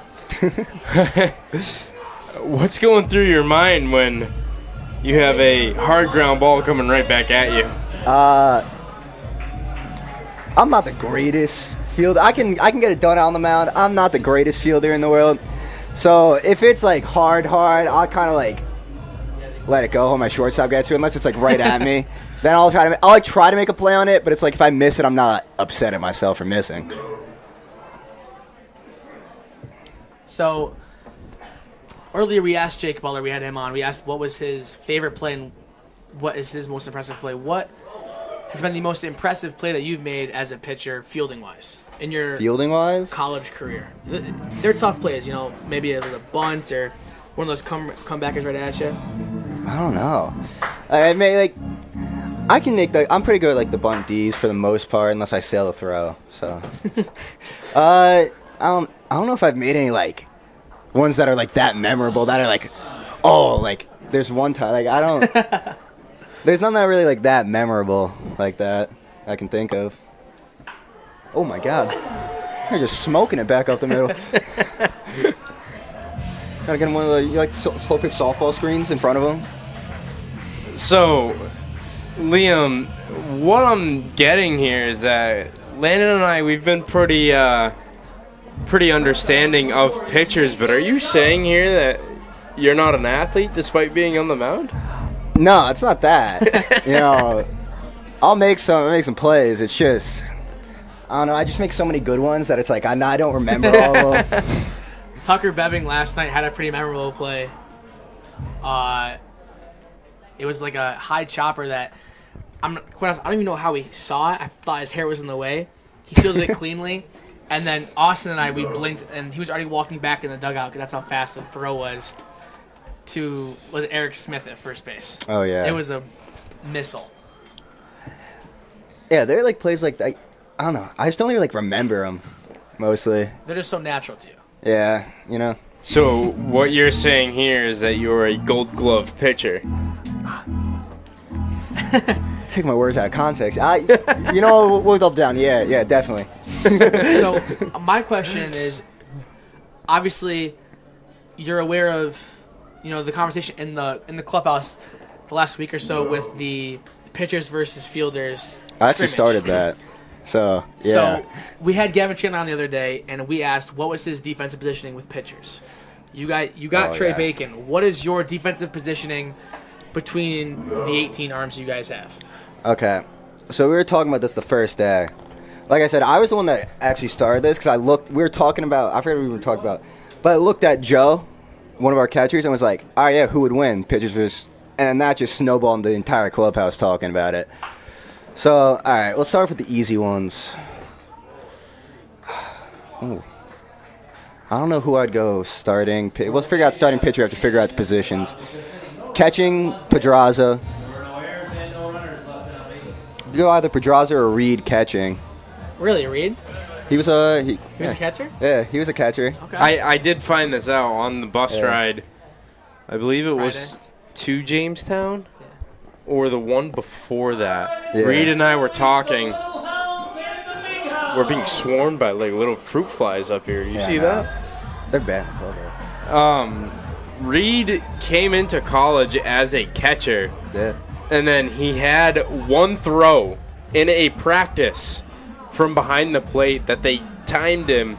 Not timed him. They got him on the gun, throwing it around like high 80s, low 90s, he said. From behind the plate?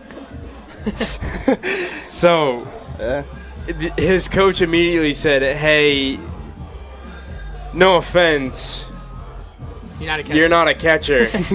you can be a dominant pitcher for us. Okay. And that's how Reed got into pitching, I guess. He wasn't a pitcher his whole life. Yeah. I remember we were sitting in the bullpen one day, and he just randomly drops. Oh, yeah, I was like I think he said, I was like the number 2 catcher in Kentucky in my recruiting class. I was like, you were what? Just casually just number 2 in the state of your position. So Pedraza's got some competition behind the dish for the starting role. Yeah. I don't know. I kind of like Reed at third, though. Okay. Big can throw it hard across the diamond. You know, so I think I go Pedraza catching. I think I go Reed at third. Trey's obviously playing short. You know, it was a 2-way until last year. Who are the pitchers? Let's see. Who we can put? Oh, we're putting Izzy at. Izzy definitely can play like short or second, so we're gonna go him at second. I can see him at short. Yeah, but I think you just can't take Trey at a short. Yeah, that's Trey's role. Yeah, so we put him at second. Speaking of Isidro Jimenez, he's now on the mound for the Batavia Muckdogs in 2 2/3 innings pitched. He's given up 4 hits, and his ERA sits at 20.25. Yeah, so first base. Does he have a missile on that right arm? He's got a cannon. Dude, he throws so hard. Dude, look at him. He's huge. So, I guess for the hitters, I was told TJ Morris has got quit the arm on him. Yeah, he's probably the best on But him. besides TJ, who's really going to throw on the mound? We saw Cooper Romick on the mound earlier this year, and he didn't do too hot. Yeah. Who else besides TJ Morris would give you guys a run for their money? You guys obviously aren't swinging the bat a whole lot. Eric Woodley was a 2A in college at NCCC. Was he actually? So yeah, he hit at NCCC. I didn't know that. So you have Eric and Nate Ruth, who seem to be your go-to guys, and Trey Bacon, your go-to guys at the plate. But who are you worried about? Who are we worried about? I don't know. I feel like TJ's probably the best pitcher. Dutra is sidearm lefty. He's throwing a few innings here. I think other than that, I don't know. I feel like Vesco probably throws like 95, but I can't locate it at all. He definitely can just run it up there if he wanted to. He's that guy from Major League that just chucks. What's his name? I don't remember. Wild Thing. I don't remember his actual name. Something like that, yeah. Dwight Chandler wants to see Gavin Chandler have an at-bat tonight. I can confirm the last I heard from Gavin Chandler, which was about 10 minutes ago, he was taking an ice bath. Yeah. Yeah, but it was him in one tub, Matt Masidi in the next one. Just chilling together. Listen to the broadcast, hopefully. They are actually. I think they were. I think they're out now. They were. They were watching it. Masidi sent me a video of him and Gavin just there he is. Relaxing. Oh, that's Cozzi. No? That's Cozzi, right? That's Cozzi. Landon's blind, ladies and gentlemen. That's what I have learned throughout my time here. Oh, please. You can never see what happens in the bullpen. You never know who it is. I've only mixed up 2 pitchers coming out of the bullpen. Yeah. And it was Ty Woods the other day. I called him Izzy until he got to the third base. Because it was dark, sun was down. From a distance, I thought it was Izzy. Izzy's he's solid, like built. 5 inches short. Yeah, I know. I'm not proud of. Ty's like 6'1". Izzy's like what, 5'8", 9"? I'm not proud of it, but I can confirm Austin does not have very good eyes either. Listen, I'm looking through binoculars with a. You know how that sun is behind the left Oh my field God. wall, Liam. Yeah, our catchers know it too well. Oh, that hurt. That one off of his foot. I didn't know what happened. I just saw it go straight down and straight up in the air. We hit the shin guard. So back to, I guess, a semi-serious question. What have you learned so far this season that you can take away when you continue your college ball at SUNY New Paltz? I feel like it's just, I've talked to like Grant, obviously he's helped me out a lot, like just like minor little things just to be more consistent, like just consistency, because I feel like the biggest problem I've had in my college career is control. Like my stuff I'd say is pretty good. I throw not insanely hard but pretty hard, and control has been the issue for the most part. But I feel like talking to Grant, there's been like some of these minor tweaks that have helped. Like they feel like they've made a difference. Like in like my ability to control my pitches consistently. And how can you carry over? You had a fantastic season to the regular season with the Muck Dogs. How can you carry that over come postseason time in the short turnaround tomorrow? I think the big thing is not making it more than it is. At the end of the day, it is the playoffs, but you still got to think of it as like a game. You can't get like overwhelmed by it. Like, oh my God, it's the playoffs. I really have to just do what you're doing all season. Just keep performing like you have been. And 19 arms for the Muck Dogs throughout the season. 20 now with Eric Woodley. Yeah. What have you been able to pick away? Have you been able to pick anything off from other pitchers that you've incorporated into your game this season? I don't know. I don't know if it's like everybody's like mechanics are different, so it's like you can take like general things that people are being told, but I think the biggest thing that you see between is just everybody's helping each other out with like, oh, have you tried like throwing it like, oh, you throw this like your slider like this? If you try throwing it like that, like see if it makes like a little bit. And there's a lot of guys that are like very good at like seeing those small little things, like in your bullpen before you go in the game or something. Those small like little tweaks that you can make to like, it's like, oh, you're jumping to your front side like a split second early. Try doing this to hold back a little bit. Like just small things like that. Yeah, but there's a lot that you can pick apart from some other guys. Justin Austin getting some more work, and he'll make a great play to retire Hartley, the third baseman for the Pilots. So, Liam, next question upcoming to you.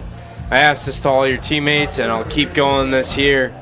For anybody watching that could be seeing you for the next level, pretend Landon and I are MLB scouts. What would you say to us that kind of like a little pitch separating you from the different competition? Why should we have you on our team? Ooh. You can take a second and think about it. Like an elevator pitch type thing? Like yes, exactly. Yeah. Nobody knows what an elevator pitch is, so nobody knows what an elevator pitch is? Yeah, that's something you have over everybody else. Well, they know now that I told them, but they're not business majors. Like, I yeah. heard that in like high school. Jimenez drills Grant Hunter, and that one's going to leave a mark. Jimenez throws hard, and that's like 93 to the back. Yeah, that hurt. That was fastball middle of the back there. Good spot to get hit, though. Rather that than like the ankle. Oh God! Liam's stalling here. Yeah, I forgot. I actually just forgot that I was supposed to answer. I don't know how to like. By the time the elevator is getting to the top, he's gone. You know what I mean? So you gotta spit it out. I mean, quick elevator pitch.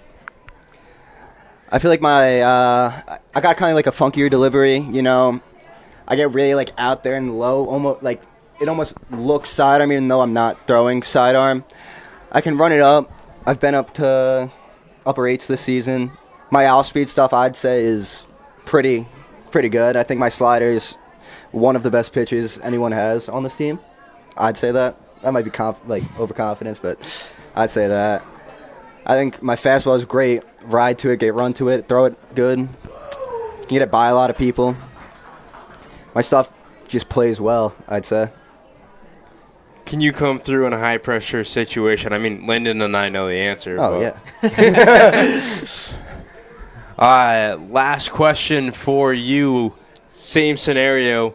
How would you describe yourself as a teammate? As a teammate? I don't know. I've always been, I haven't really been that much because I've been in the bullpen more, but during like school, I've always been one of the louder people in the dugout. Always cheering people on. If I see something about someone's like mechanics, I'm be like, oh, I be like, you're doing this a little bit. I feel like I'm good at being like vocal from the dugout, making energy, stuff like that. So, Ladies and gentlemen, Liam Ryan joining us in the booth. You'll be seeing him either tomorrow or hopefully Tuesday. And going forward in the playoffs, coming out of the bullpen for the Muck Dogs. Liam, thanks for joining us in the booth. Thank you for having me.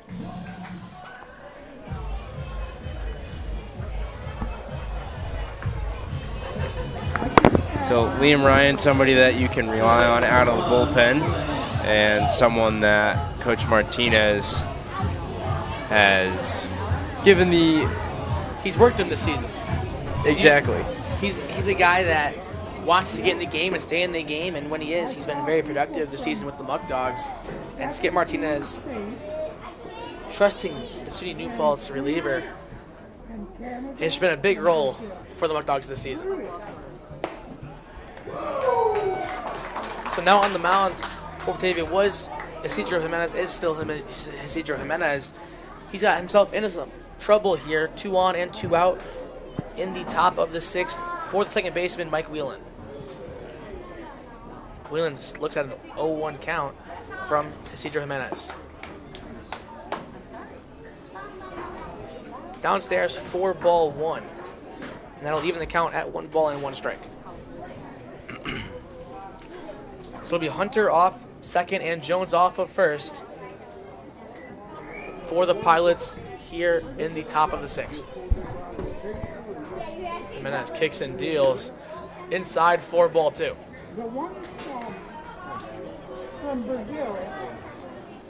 So as Liam Ryan makes his way down to the bullpen, we take a look and there's still no action. So Jimenez looking to finish this one out on his own and perhaps go another inning or 2 here. Jimenez takes a deep breath, gives Hunter a look at second. That one gets away from Joseph Siciliano, and that'll be out of play behind the backstop as it hits the canopy above us. Landon, I wonder how many bottles of water I've drank today. We're getting... I believe this is like the 5th or 6th. How many are you supposed to drink? Like 8? Oh, I'm not a basketball player. Beautiful day here at Dwyer Stadium. It's hot. Need your water, and in Austin, he's getting somebody needs some more.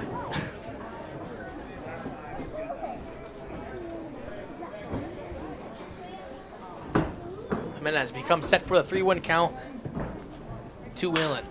That one chopped to Yankeel Gonzalez. The shortstop throws across the diamond to Trevor Dutra. And it'll be an error on the throw from Gonzalez as Dutra unable to pick that one. And 2 runners score for the Pilots, giving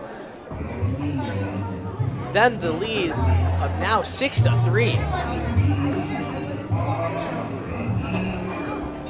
So Yankeel Gonzalez fields that one cleanly, but a throwing error across the diamond allows 2 Pilots to score.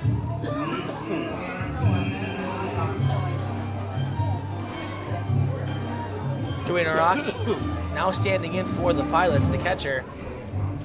He's 1 for 2 on the day with a double, and he reached on an error in his first plate appearance.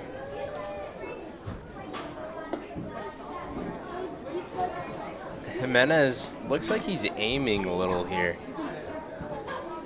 Jimenez looked like he was in a rhythm early on in this one, but as of late, his last couple batters struggled a little bit. Jimenez takes another deep breath on the bump. The 1-0 count to Naraki. That one swung on and missed, and that'll even things up at 1 ball and 1 strike. And for Jimenez, this is a guy that's got all the possibilities. They're endless for him, you know. He has such a great fastball, and if he can really command the fastball and get the off speed going more in his favor, he could be one of the most dangerous arms Muck Dogs have. He'll check on Whelan at first base, but Whelan able to slide back in safely. So Joey Naraki now looking at the 1-1 count on the way from Isidro Jimenez. Jimenez kicks and deals outside for ball 2. to Naraki. Joseph Siciliano getting his work behind the dish, stopping countless balls this evening for the Muck Dogs, really keeping the Pilots in check. Jimenez has an extremely fast delivery that it's hard to pinpoint kind of what's going wrong, if you will. Runner goes. The throw from Siciliano, not in time, as Whelan advances 90 feet into scoring position. Now, I can tell you exactly what went wrong on that one. Jimenez, the pitchers for the Muck Dogs, they throw footballs. They do all these different drills that try to shorten up their delivery. Jimenez on this last one, he went basically 45 degrees from his head and came down on that one, which made it go high and inside. Jimenez, one more out of the zone, and that's a walk for the catcher, Joey Naraki. So Jonathan Toth now stepping in with 2 runners on and 2 outs here at Dwyer Stadium in the top of the 6th. Toth, the designated hitter this evening for the Pilots. He's 0 for 1 on the day with a walk and a strikeout swinging. Jimenez gets the sign from Joseph Siciliano. Nods in agreement with Siciliano. He'll take a deep breath, becomes set. The kick and deal from Isidro Jimenez, lofted into right center field as Jacob Vesco can't under that one for the 3rd out of the inning. But the Pilots able to add on to their lead. They score 2 runs off 0 hits and 1 error. And for the Muck Dogs, it's Jacob Vesco, Justin Espinal, and Anthony Greco on the way up.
$998, $999, $1,000. Yo, Jake, how'd you get so big? Oh, I just go to Whole Life Fitness in Batavia. You should go get a membership there. All right, thanks. Of course. 1, 2, 3. 97, 98, 99, 100. Oh, what's up, Landon? How's Whole Life Fitness? Great, I feel like a new man. Thanks for the advice. Of course. Go to Whole Life Fitness in Batavia. Back on the bump for the Newark Pilots. Brady Emerson looking to start things off here in the bottom of the 6th. He's thrown 70 pitches through his first 5 innings of work. Now stepping in the box for the Muck Dogs is the right fielder, Jacob Vesco. Vesco 0 for 2 on the evening with 2 flyouts to center field and left center field. The pitch from Emerson to Vesco, breaking ball upstairs for ball 1.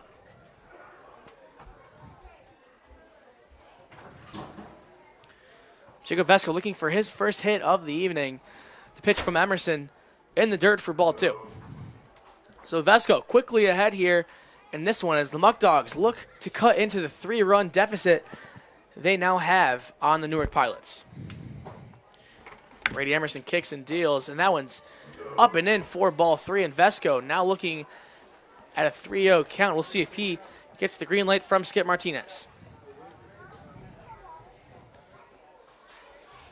Emerson's pitch outside for ball 4. And it's a 4-pitch walk for the Muck Dogs right fielder.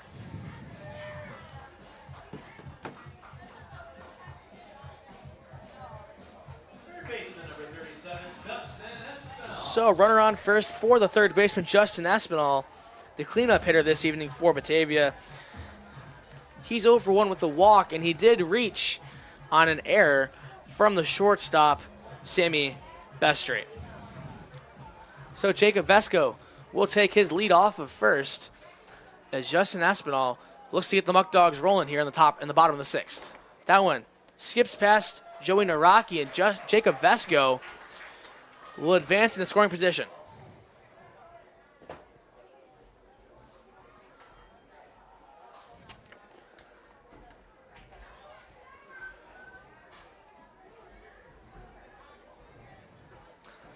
So Jacob Vesco now standing off of second.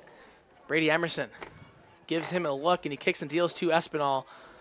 Low and outside for ball 2. We now see some movement in the Pilots' bullpen as Emerson has now thrown 6 straight balls to start things off here in the bottom of the 6th. Emerson gives Vesco a quick look at second. Vesco taking a good-sized lead. That one roped into right center. It'll get down for extra bases. Justin Espinal rounds first. He's going into second. Jacob Vesco rounds third, but he'll get held up halfway through home and third base. And Justin Espinal with the double here in the bottom of the 6th gets the Muck Dogs rolling.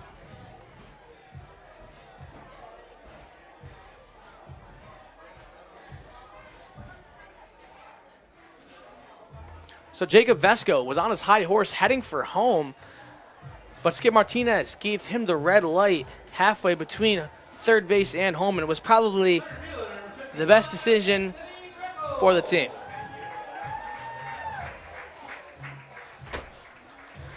So Anthony Greco now steps in. Still no outs here in the bottom of the 6th for the Muck Dogs. It'll be Espinal off second and Vesco off of third. The pitch from Emerson upstairs for ball 1.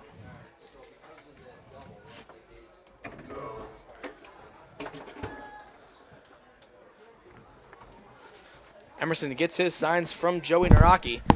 Emerson becomes set. Takes a look at the runners and the kick and deal. High and outside for ball 2 to Anthony Greco. Greco had that blast of a home run in his last at bat, the 2-run home run over the right field wall, his second of the season. That ball from Emerson 3-0, and perhaps just pitching around Greco, giving him nothing to hit with first base open. So Greco now looking at a 3-0 count from Emerson. We'll see if he gets the green light from Skip Martinez. The pitch from Emerson in there for strike 1. The thing with Greco, too, is that he's not trying to hit these home runs that he's hit. He's told me when we were in Geneva one day that it kind of just happens. He's never hit one in his entire life. He just sent another deep one out there to right field. That one will be caught by Russo, but both runners advancing 90 feet, and Jacob Vesco comes across the score, and Justin Espinal will slide into third. So Anthony Greco sends that one out to deep right field, does not get all of it, but he does his job, and that'll be a sacrifice RBI for the center fielder, Anthony Greco. So with that long out, it looks like Coach Steve for the Pilots will look to make a pitching substitution, and this call to the bullpen for the Pilots comes in a big one. With a runner on third and Sean Pope now looking to step in. He represents the tying run. So while the new pitcher for the Pilots warms up, we'll take a quick break. 5.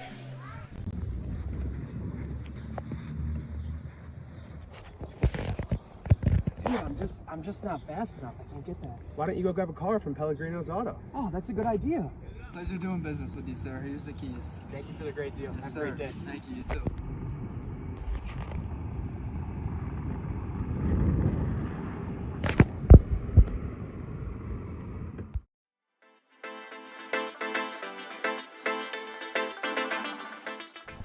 Now on the mound for the Pilots, it's number 5, Mason Haar.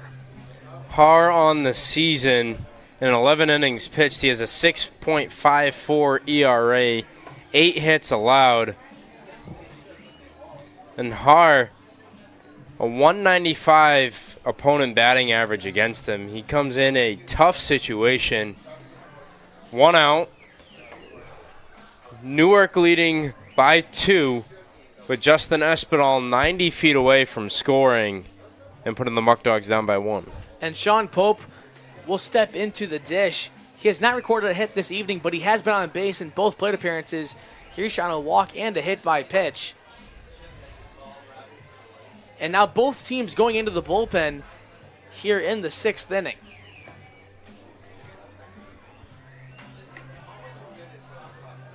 So Jason Cozzi's final stat line for the Muck Dogs, the starting pitcher.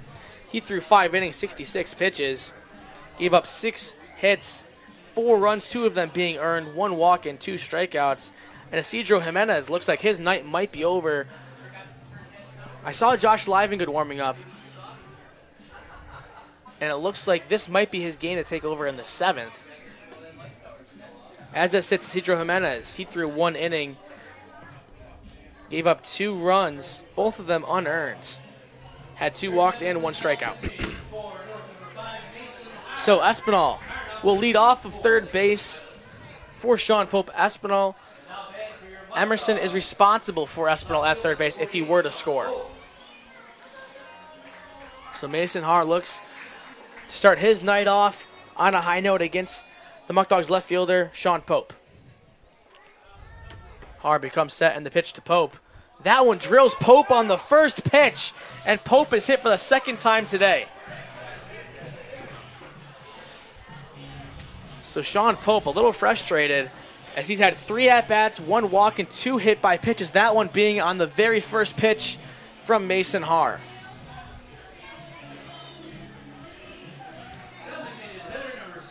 Looking at the 2 games in the West that matter right now, Elmira leading 3-1 over Jamestown on the top of the 8th.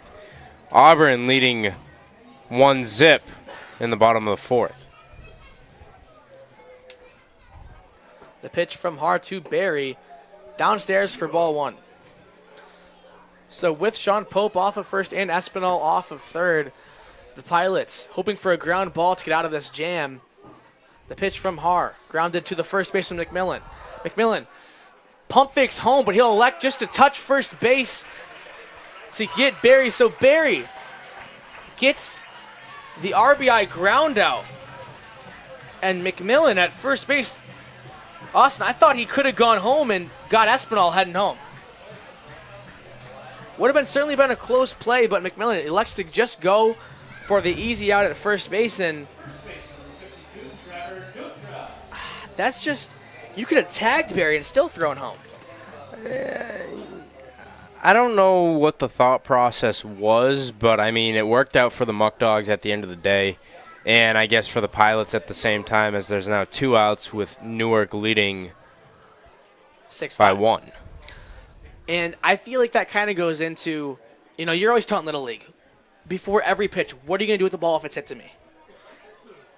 Maybe he wasn't prepared for the ball to get hit to him that way.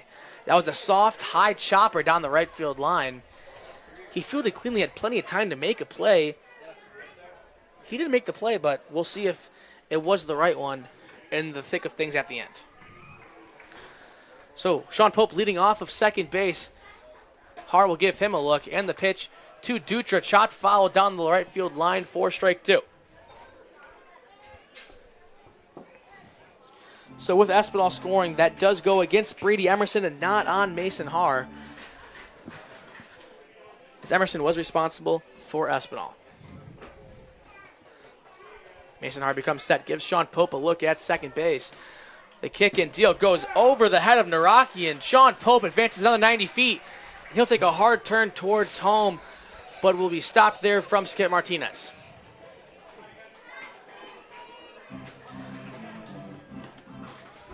So that pitch from Haar just sailed right over his catcher's head, and Sean Pope now 90 feet away from tying this game for Batavia in the bottom of the 6th inning.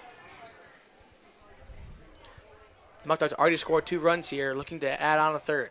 Trevor Dutra, one swing on the bat away from doing that. Mason Harley kick to Dutra, chopped back up the middle, grounded, fielded cleanly by Mason Har, and he'll flip it over to Sean McMillan to retire Trevor Dutra. So for the Muck Dogs, they get 2 runs off 1 hit and no errors. And for the Pilots, it is the top of the order. Grant Russo, Paulie Goodness, and Sammy Bestry due up.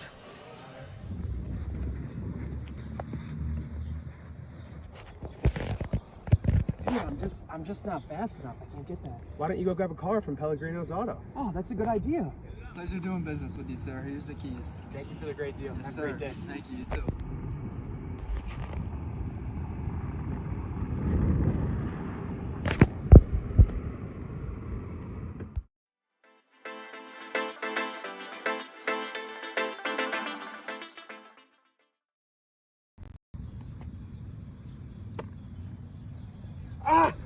Landed my elbow. Oh my gosh. We need to get you to Rochester Regional Health.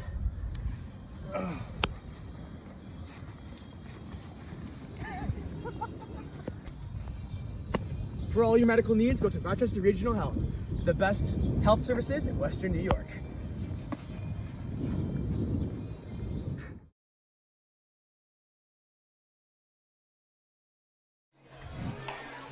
You want to pull up a chair, Dev? Welcome back to Dwyer Stadium, and the Muck Dogs able to tack on 2 runs in the bottom of the 6th. The Pilots now lead 6-5, as it is Isidro Jimenez back on the mound for Batavia in the top of the 7th. Now joining us in the press box, Austin, who's up here with us? We got Devin Brooks, a pitcher for the Batavia Muck Dogs. He's been a little shaken up for a while now, and you could see him upcoming soon. So, Devin, staying on that same topic, how are you feeling? I'm doing good. I've started my throwing program a couple days ago. My arm's been feeling much better from before, and I'm just ready to come back if I can for the playoffs. So, Devin, you come from Alabaster, Alabama, same town as your close friend growing up, Gavin Chandler. So what's it like being up here in Batavia and playing with one of your longtime friends? Yeah, that's my dog. Like, grew up together, known each other since we was 8 years old, played travel ball together, played high school ball together, like all that. And then coming up here, playing with him again. I roomed with him back at the dorms. Like, great guy. Love the guy to death. It's like a brother to me. So obviously, you know, off the air I'm going to ask you for embarrassing stories about Gavin, but you don't have to share them now. But growing up, you know, you guys have always played ball together. Who was better growing up, and you can be honest and say it was you? Competitively, I would say me. Obviously, I think I'm, you know. And if you gotta as a competitor, you gotta say you're better than everybody. If you are lying, Dwight Chandler is on. He will say. He didn't type yet, but I know he's listening to this. So obviously, you guys have played Little League together, high school ball, and now you're playing technically college ball together in the summer league. What has been the progression between both of your guys' games from Little League to high school ball to now playing college ball together over the summer here at Batavia? I mean, when we're back at home, we're always working out together, throwing together, doing all that other stuff. So, we just better ourselves. Like, our velo's been coming up together since we've been young, all that. Right, we just been getting better pretty much together. So, Alabama, it's known as a big football state, but Gavin, he's not much of a football guy. I'm a real big football fan. I love watching football. I usually dedicate my Saturdays and Sundays in the fall just to watch some games pretty much all day. I find it enjoyable. Shoot 'em. So you attended Alabama State. Mm-hmm. Are you an Alabama State fan for football, or are you an Alabama Crimson Tide fan? I'm an Alabama fan. Okay. I grew up watching Alabama. Back at home, I live like an hour away from Tuscaloosa, so it's close for me. Have you ever been, well, this is probably a stupid question, but have you ever been to an Alabama football game? Once. Once? Tickets are expensive, man. Wow. Tickets are expensive. Do you have the college football game? I don't, not yet. I didn't bring my PlayStation up here. All, But all business this summer. yeah, All business. all business this summer. But when I go back home, for sure, that's all I'm gonna be playing. And is your first rebuild going to be the Alabama Crimson Tide or the Alabama State? Probably Alabama State. Okay. Probably Alabama State. Trying to get them. There's no point in rebuilding Alabama. That's the best team in college football history. Best dynasty ever. Okay. Does Alabama State have a football program? I feel like they do. Yeah, they do.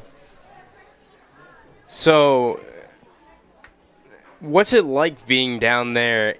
I mean, the South, it's huge for college sports, college football. So, what's it like going to the only Alabama game you've gone to?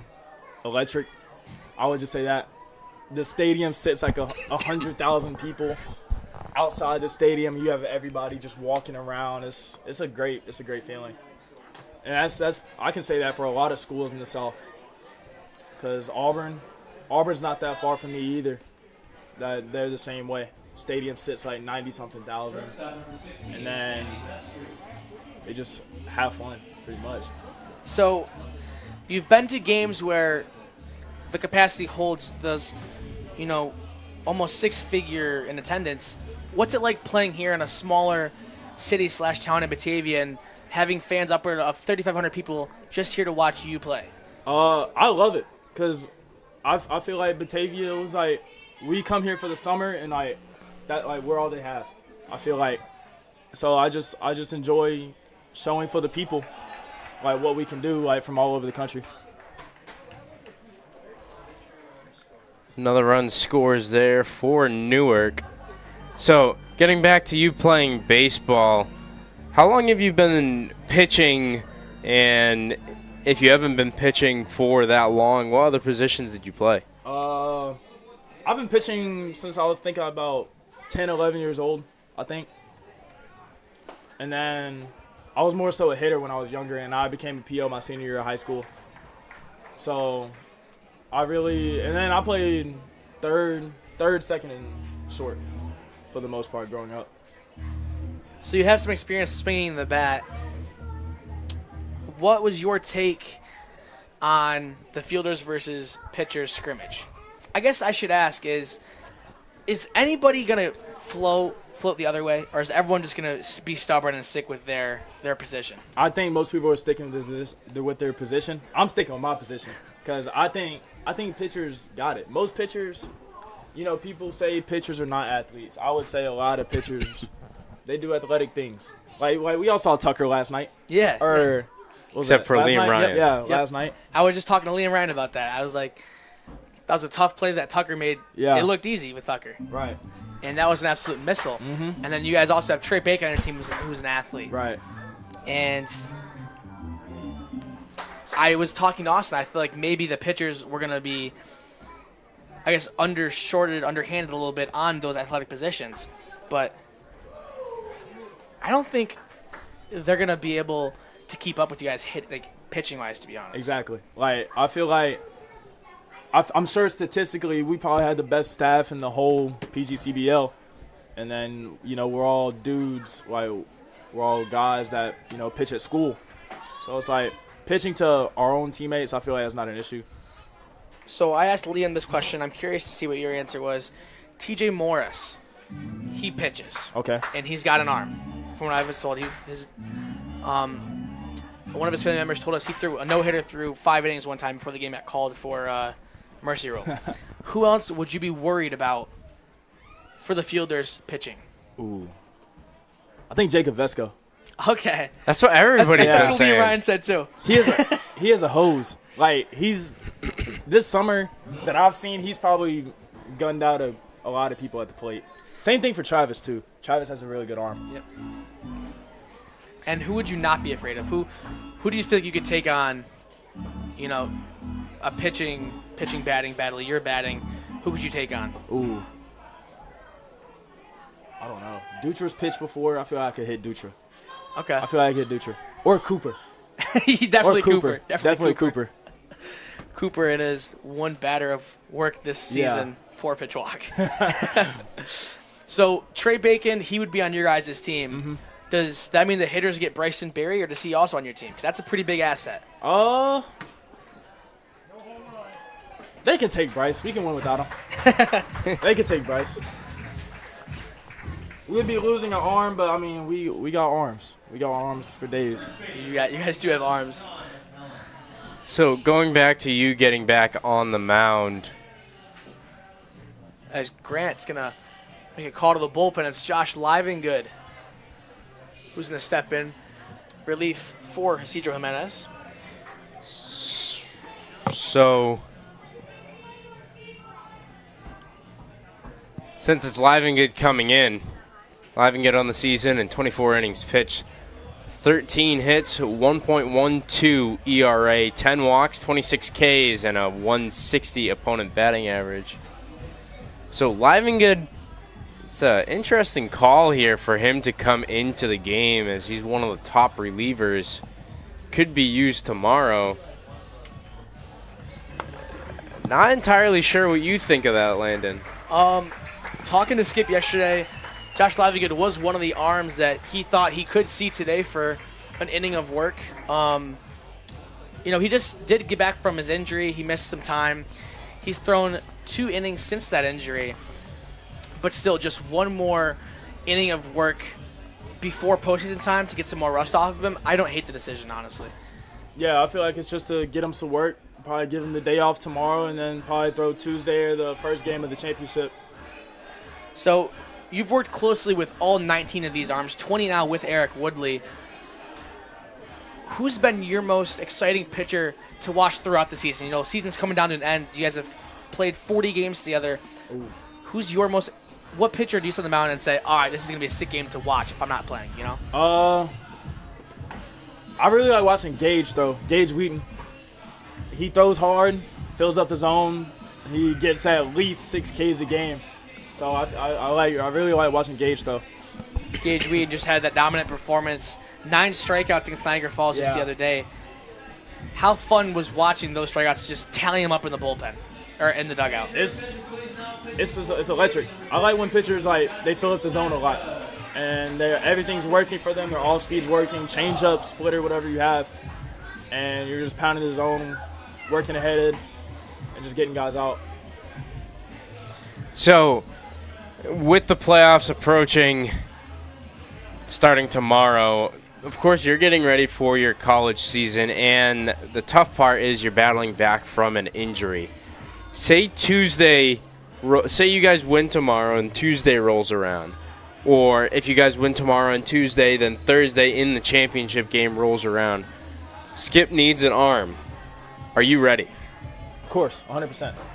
100%. If I feel any types of good feeling this next couple days, I'll definitely try and throw for a fact. Even if it could set you back for your season in the spring? I'll be fine. I'll be okay. So that is exactly what anybody would want from someone, is that they're willing to put it on the line for their team. And that now transitions me into my next question. Pretend Landon and I are Major League Scouts. Okay. What sets you apart from everybody else? I would say my competitiveness, and my want-to factor. I feel like no matter who you are in the box, I can get you out, and I want the ball in any type of situation. So Austin, he's been known to swing the bat semi-decently off the tee. He gets 10 at-bats. How many times is he putting the ball – how many times is he getting contact off of you? Let's just say contact. 10 out of 10. Contact? Yeah. We talking foul balls? Yep. Give the benefit of the doubt. I mean, look at him. Out of 10? Yep. I'll say 3. I'll say 3. 30%, that's put some people in the Hall of Fame, so I'll take that. But you said contact. You didn't say in play. Well, you see, tip strike 3. Yeah, I'm taking what I can get here. That's fair. In play? Maybe 1. Maybe. A bunt. Do bunt count? Bunts? Nah, that's I'm horrible at bunting. Nah, bunts don't count. Just run up and in on him. He'll move out of the way. A lot of people tell me that I'm really hard to hit, and that's like everywhere I've pitched at. People here tell me that I'm hard to hit. I'm a funky guy. Well, I believe you've only pitched 10 innings up until this point. Yeah. Yeah, 10 innings. I don't remember the last one you were. Let's take a look at the opponent batting average, sitting at 297, but that's also in 10 innings. It is. Not counting however many batters you faced in those 10 innings. I don't have that exact statistic. And I've thrown in some exhibition games, too, that the stats don't count. And in those exhibition games, you've been lights out. Exactly. So, 20 arms heading into the postseason where pitching is going to have to be a real factor. The pitching for the Muck Dogs this season has been one of the key factors why you guys have 33 wins going into today, the most wins in Muck Dog franchise history. What do you guys want to work on? Tomorrow, short turnaround postseason time. What can you guys do to focus and continue that pitching success? Starts with pitch one. Work ahead and counts. When we work ahead and counts, it makes it so much easier for the pitchers because it works. You're off speed. Oh, good play. Good play. Because it gets the hitters off balance. So you can work your curveball, slider, changeup, whatever you have after that, and then it just makes it way harder on the hitters. Next question for you. This picture has floated around social media for a little bit this season. You have a reserved seat for yourself. And I think you know exactly what I'm talking about. I do. The target buggy. Yep. The target buggy. Yeah, I just like sitting there. I just like chilling. Just before the game, just be to myself. Just kind of soak it all in. So, before games, you're getting your mind right by yourself. What other pre-game rituals do you have before you're about to pitch in a game? I like to eat a lot. I do for sure. I like to pitch on a full stomach. And what's your pre-game meal? Pre-game meal? Anything really. It doesn't really matter to me. Just as long as I'm full, I feel like then I'm good. Got to get a good night's sleep before. That's a must. And I just like listening to music just to get my mind right. And what's your game day music style? Are you a country kind of guy growing up in Alabama? Or are you more of kind of in the hip hop, rock, pop kind of style? I really like the hip hop. I'm a big Drake fan. Okay. I like listening to Drake. Just calms my brain down. So it doesn't feel like I'm thinking 10 million things at once. I just got to go out there and just pitch. And this is more of a funny question with music is, you've been around these guys for 2 months now in the clubhouse. Mm-hmm. Who has the best music taste and who has the worst music taste? Ooh. I got to go with one of my other roommates, Justin Austin. For the best? Yeah. Okay. I do. I like his walk-up song. Yeah. Okay. I do. Only thing is he doesn't like Drake. That's the only thing. I always get on to him about that. And the worst? I think there could be some good candidates for this. I don't know what everybody listens to. That you know of, who has the worst? That I know of. Josh Livingood the worst? I've never heard him listen to music, but that's a good candidate. I thought you might have said Eric Smith. Oh, gotta be.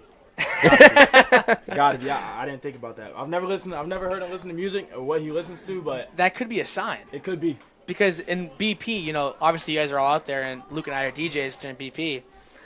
James Mason dropping some fire requests. Justin Espinal dropping some fire requests. Eric Smith, he doesn't request anything. He kind of just stands still. Nothing. He's not really dropping any songs. Yeah.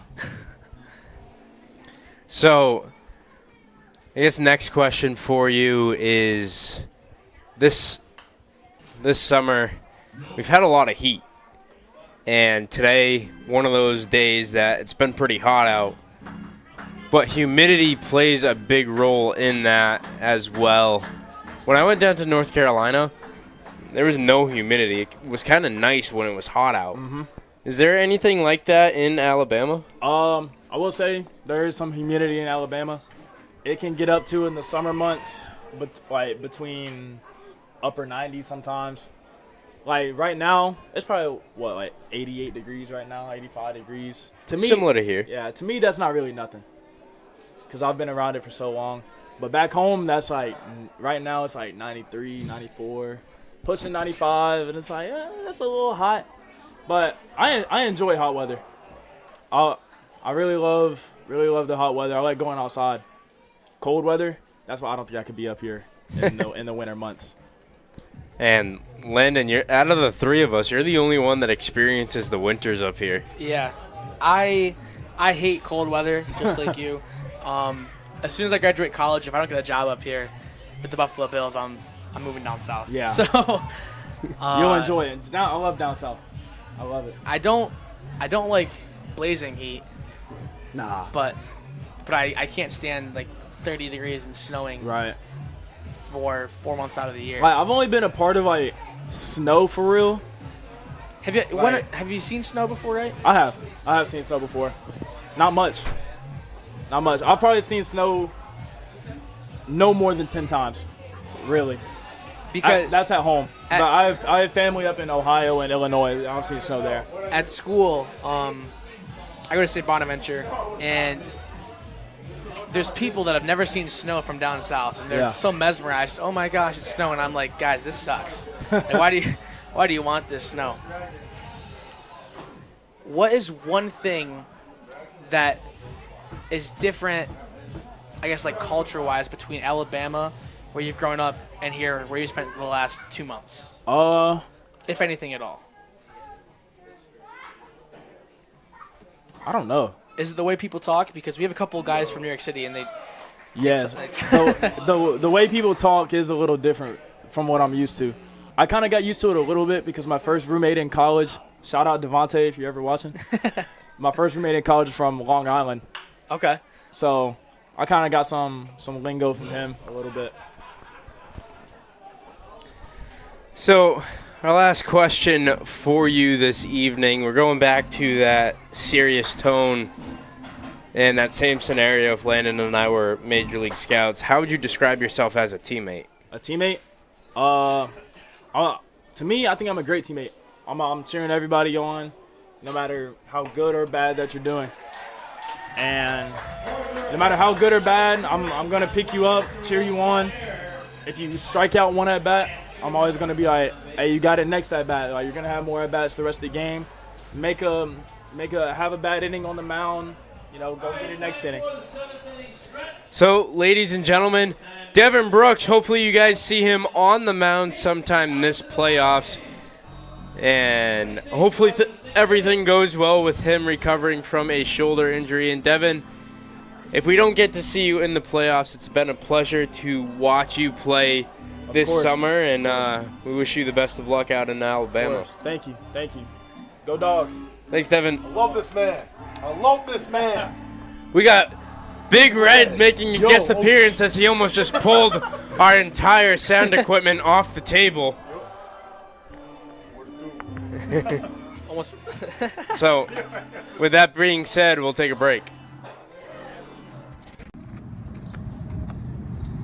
What do we got here today? What do you guys got? How can I help you? What do you recommend? I don't know. We just got a fresh batch of Eli Fish's Muck Dog Ale. Muck Dog Ale? Go Dogs! Give me some of those. Muck Dog Ale coming right up. Muck Dog Ale. Go Dogs, baby.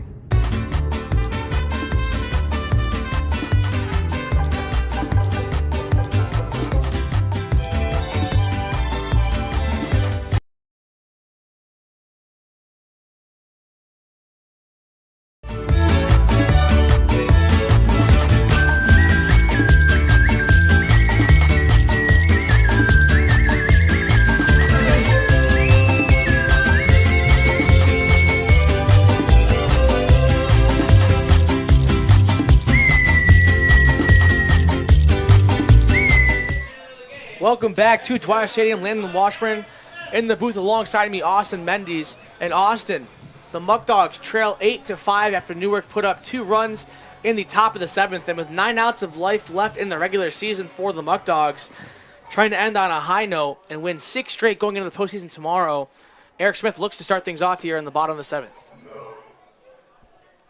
And fans looking around the PGCBL, Elmira, they are finished. They won 3-1.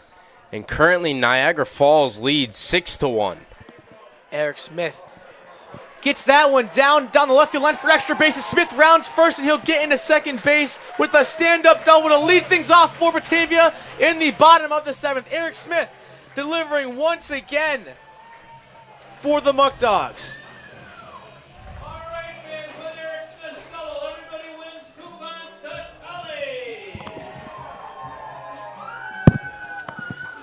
So the Tully's hitman of the game gets a hit here in the 7th. And Eric Smith, called upon last night, went 1 for 2 after he pinch hit for Trevor Dutra midway through the game. And today, 1 for 3 with a double. So now stepping in is the catcher, Joseph Siciliano. And he'll take a ball from Mason Hart. So Elmira did their job today. They got the 3-1 victory over Jamestown. And hoping to get some help from their Can USA friends over there as Niagara Falls leads 6-1 at Falcon Park. And what a twist Auburn's season has taken. They were at 1 point 5.5, 6 games behind Batavia with 2 weeks left to play in the regular season for the first place overall. And if they end up losing today, which they're down by 5 in the 5th inning, they could now be on the road for the first round of the PGCBL West Division playoff tomorrow against Elmira. If things stay how they're going right now in Auburn.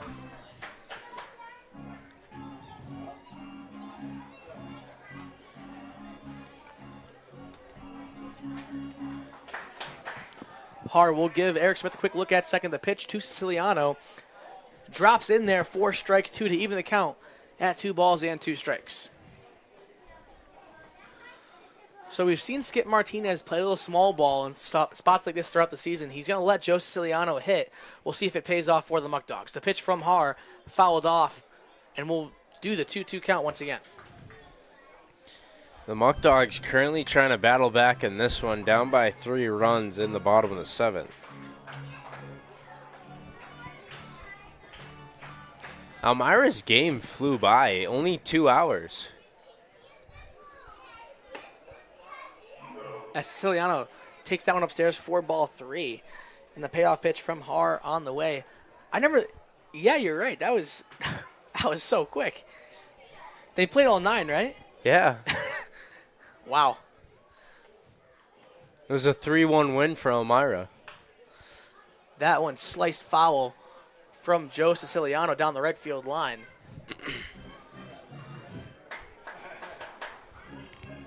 So no outs and a runner on second base for the Muck Dogs in the bottom of the 7th. They trail Newark 8-5, and the catcher, Joseph Siciliano, stands at the dish. He's 0 for 2 on the day, looking for his first base hit of the day. The pitch from Har. Breaking ball upstairs for ball 4, and Joseph Siciliano draws the walk. And a big at-bat there from Siciliano, as now there's 2 runners on and no outs here for Batavia, and he'll flip things over to the leadoff man, Justin Austin. Austin 1 for 2 on the day with a single and a walk. We'll see if the Muck Dogs go small ball and have Austin bunt. The pitch from Har to Austin. Austin takes that one, takes the ball outside for ball 1, and it looks like they're going to let him swing away. Newark trying to go out on the season with a victory as well. They're leading 8-5 in the bottom of the 7th, and out of all teams that they could go out on a victory against, they're trying to make it the first-seeded Batavia Muck Dogs. The Muck Dogs looking to get some more momentum going into the postseason. They're on a 5-game win streak currently, looking to make it 6 with a victory today at Dwyer Stadium. The pitch from Har bounced in the dirt, and a great stop from Naraki. And it's now 2 balls and 1 strike to the second baseman, Justin Austin. There is some movement in the Muck Dogs bullpen. Not sure who that is.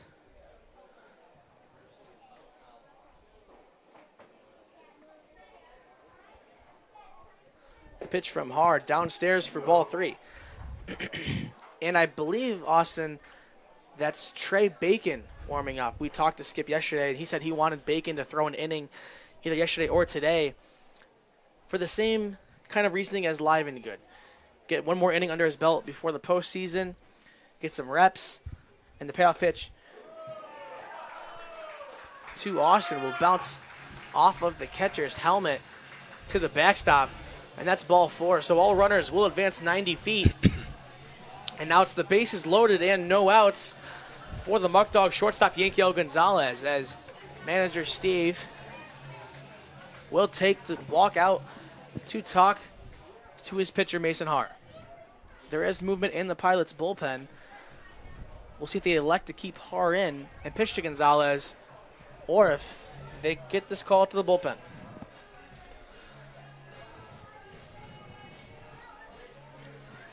And it looks like they're going to trust Mason Har to try and work himself out of this jam. He got himself into it with a double and back-to-back walks.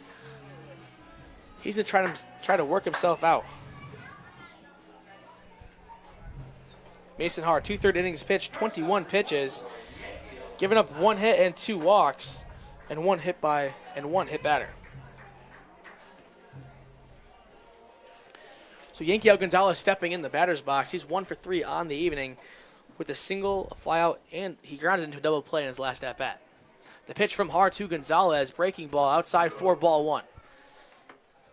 Big opportunity for Gonzalez to make his presence felt here. Gonzalez last night had a big 2-out, 2 RBI double down the right field line. Looks to do something similar in this at-bat. That breaking ball upstairs for ball 2. And Gonzalez quickly ahead 2-0. And for Mason Har, this has to be a strike here to Gonzalez. You cannot fall behind 3-0. Mason Har takes a deep breath. Kicks and deals to Gonzalez. Breaking ball in there for strike 1 on the inside half the plate. Landon warming up in Newark's bullpen is Ray Toth.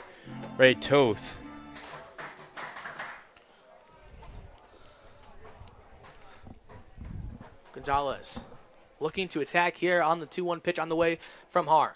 The pitch to Gonzalez, breaking ball. Lined in the gap to left field. Siciliano will be waved around third base. The relay throw. Not in time, and 2 runs score on the 2 RBI single from Yankiel Gonzalez. And Gonzalez just continues to be productive for the Muck Dogs.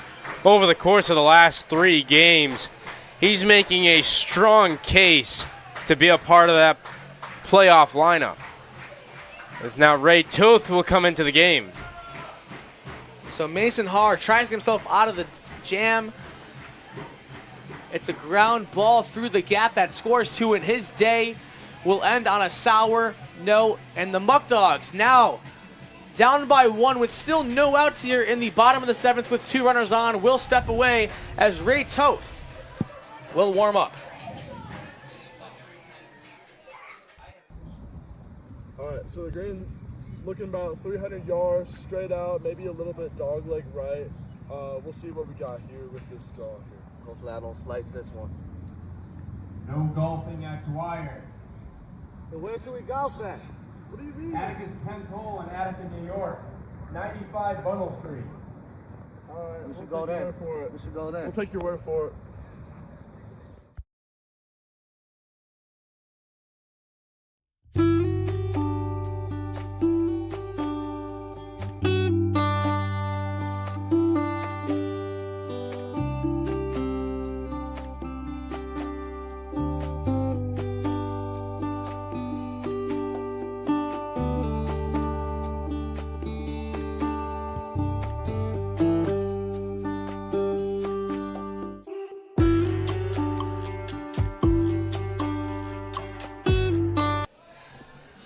Welcome back to Dwyer Stadium. The Muck Dogs mounting a little bit of a comeback here in the bottom of the 7th. They've scored 2 runs and still no outs, and 2 runners on for the right fielder Jacob Vesco, as they still trail Newark 8-7 here at Dwyer Stadium in the bottom of the 7th. Toth, 2 innings pitched this year, 3 hits given up. Opponents on Toth, they are hitting .429 and his ERA sits at 13.5.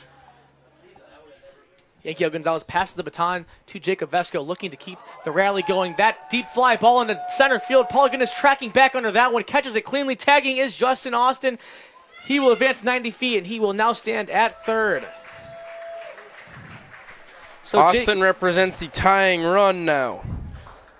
So Jacob Vesco with a loud out, advancing Austin 90 feet. And he's now 90 feet from tying this game, and Yankiel Gonzalez stands at first base. And Austin, he offers decent speed. Might want to put him in motion and try to avoid the double play ball for Justin Espinal. A double play would end the inning for Batavia. That pitch from Toth in the dirt for ball one. Justin Espinal 1 for 2 on the day with a double, a walk, and he reached the board on an error. The pitch from Toth downstairs for ball two, and Espinal quickly ahead. So Gonzalez leads off of first, and Justin Austin off of third for the third baseman, Justin Espinal. Gonzalez in motion, swinging a miss from Espinal, and Gonzalez slides in safely on the no throw from Joey Naraki. So that's swinging the miss from Espinal. Brings the count 2-2-1. 2 runners are in scoring position for the Muck Dogs. Espinal swinging a miss once again.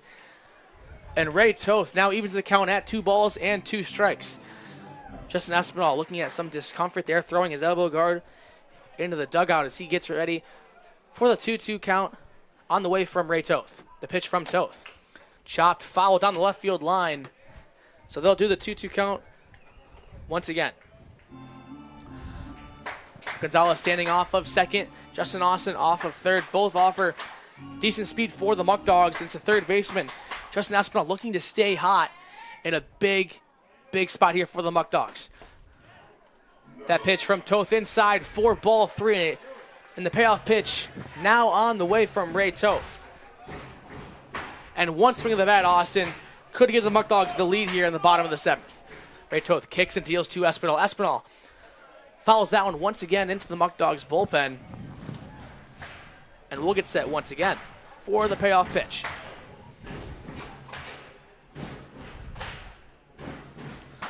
Ray Toth gets the sign from Naraki, becomes set, the pitch. That one bounced in the dirt for ball 4, and that'll load the bases up for Anthony Greco.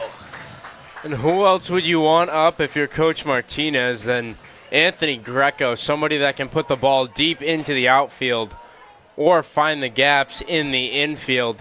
A great hitter comes up for Batavia and an excellent opportunity to add runs. And Ray Toth got to be careful too. Anthony Greco already hit one out of the yard today in his second at bat. A deep fly ball over the right fielder got the job done as the first pitch to Greco is outside for ball 1.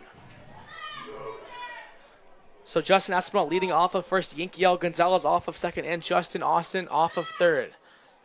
Still one out here in the bottom of the 7th. The pitch to Greco, line to the second baseman, Whelan. He'll flip over to Bestry for the first out, and he'll throw over to McMillan to retire the side for the Muck Dogs. That couldn't have ended any better for the Newark Pilots. A bases-loaded situation with 1 out, and Greco grounds out into a double play to end the inning, keeping the lead at 1-8-7 Newark. So a 4-6-3 double play ends it for the Muck Dogs, but they still score 2 runs off 2 hits.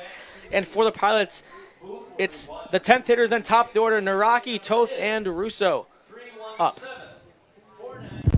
Yo, so how playoffs work? I have no idea. I heard they happen July 29th is when they start. Playoffs? Why are you talking about playoffs? We have our playoff package on sale right now. Man, I wonder how the other coaches feel about us. First place again. Stupid Muck Dogs. The Muck Dogs are who we thought they were. That's why we took the field. And if you want to crown them, they crown them. But they are who we thought they were. And we let them off the hook. First place again.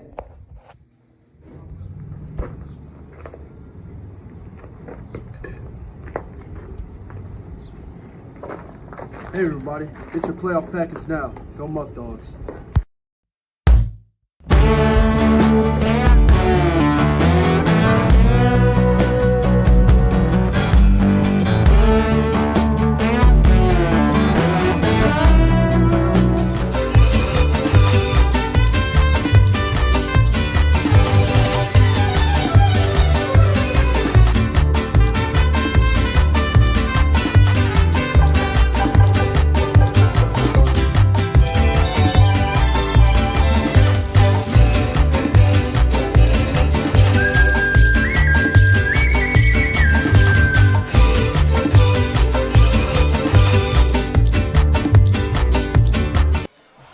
Landon, talking about that hitters versus pitchers game.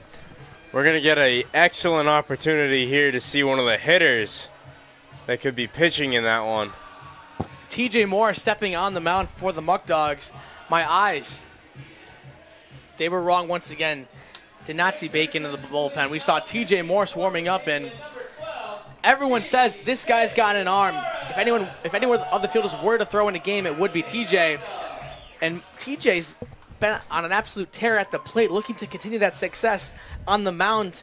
He's an opportunity to get the win here tonight at Dwyer Stadium, as the Muck Dogs are down 8-7. You know, Landon, I was just watching a little bit of his warm-up. This guy can throw. He has not missed the strike zone. And it doesn't look like Trevor Dutra. When Dutra throws, he looks like a position player. You know, he's just lobbing in there. TJ Morris looks like a pitcher, the way he handles himself, the way that he comes to a complete stop. TJ Morris is excited to get in this ballgame as a pitcher, and I'm excited to see what he can do. If he's dominant, do you see him possibly... No. I don't think he's going to throw in the playoffs. Would love to see it, though, but... And I apologize, it is 9 top, then top of the order. 9-10, then top of the order for the Newark Pilots. As the catcher, Joey Naraki, will take ball 1 outside.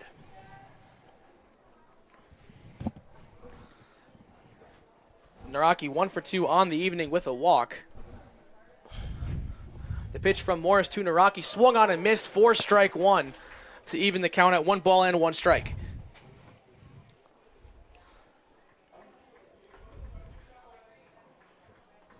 TJ Morris getting the signs from Joe Siciliano. He becomes set. The pitch to Naraki, swung on and fouled straight back for strike 2. And TJ Morris, a great opportunity here to record his first strikeout of the season with the Muck Dogs. A 1-2 count on the way from Morris to Joey Naraki.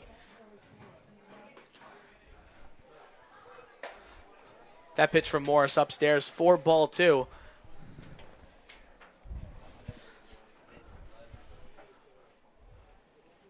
TJ Morris becomes set. And the pitch from Morris. That one fouled out of play into the concourse behind home plate. And we'll do the 2-2 count once again. TJ Morris getting the signs from Joe Siciliano. Becomes set. Morris kicks and deals. In there for strike 3, called down around the knees. And TJ Morris gets his first strikeout of the season with the Muck Dogs.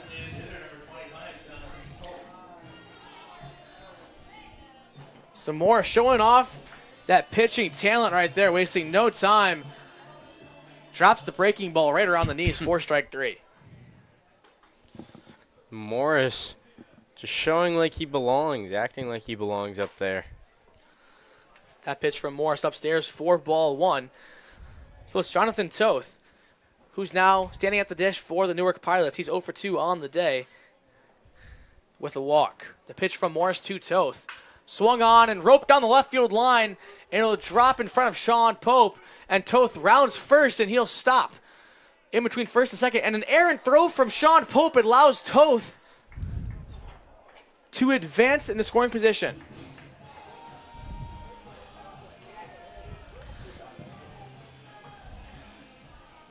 So Jonathan Toth gets a single down the left field line, and Sean Pope throwing that one in. Kicks off the glove of Justin Austin. And Toth advances 90 feet. And a chance to add on to that Newark Pilot 8-7 lead here in the top of the 8th.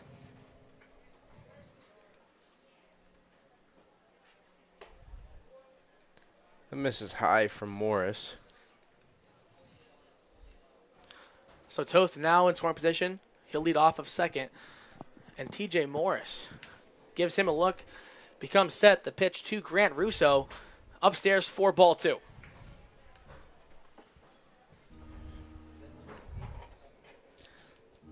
Grant Russo 0 for 2 on the day with a strikeout, a walk, sacrifice, and a fly out to the left fielder. The pitch to Russo outside and low for ball 3. So TJ Morris in a little bit of a bind here with a 3-0 count on the way to Grant Russo, the Newark Pilots leadoff hitter. The pitch from Morris to Russo. Catches the inside corner for strike 1 as TJ Morris trying to mount a comeback here in this at-bat against Russo. TJ Morris gets the sign from Siciliano, becomes set, kicks and deals. Catches the upper half of the strike zone for strike 2, and TJ Morris battling back, and the payoff pitch on the way. Morris in a rhythm now against Russo. Russo thought that was ball 4, but he'll step in. The pitch from Morris to Russo fouled straight back. And TJ Morris, and what was his off day, has now turned into his day to shine on the mounds. Already on board for his 15th pitch of the inning. TJ Morris giving a look at second base, and he'll miss upstairs. And he'll walk Russo on the 7th pitch of the at-bat. So Grant Russo draws the walk. It's now 2 runners on and 1 out for the Newark Pilots as the center fielder Paulie Goodness now steps in. He's 1 for 3 on the evening with a single and a walk.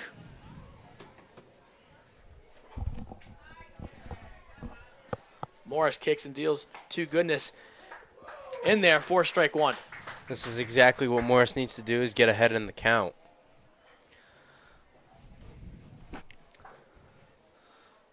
Morris will give Toth a little look over there at second base. He goes for the pickoff attempt, but Toth able to get back there in time.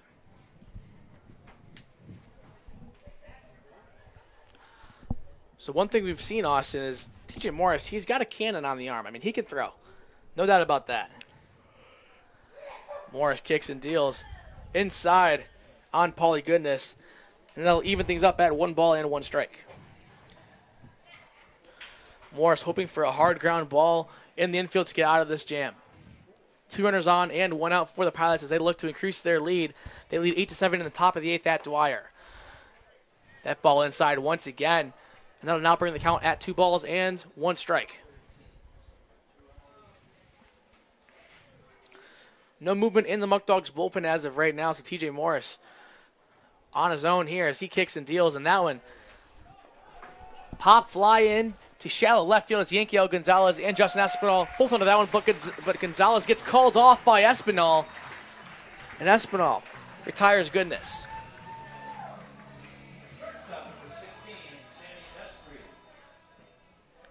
So 2 runners on and 2 outs for the shortstop, Sammy Bestry.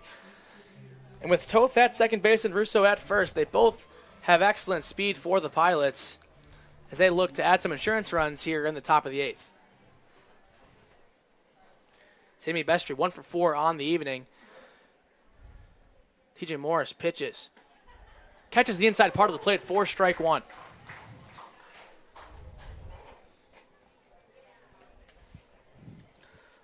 Morris 20 pitches through the first 2 outs here in the top of the 8th inning here at Dwyer. Morris kicks and deals. That one laced into right field as Jacob Vesco gets under that one for out number 3. So the Pilots get some runners on, but unable to capitalize. And TJ Morris, not bad for his pitching debut with the Muck Dogs. The Pilots 1 hit and 1 error from the Muck Dogs here in the top of the 8th. It'll be Sean Pope, Bryson Berry, and Trevor Dutra up for Batavia. We'll see if TJ Morris gets another inning when we come back.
Starting things off for the Muck Dogs in the bottom of the 8th, the left fielder Sean Pope, but on the mound for the Pilots, a new arm, the righty Sean McMillan.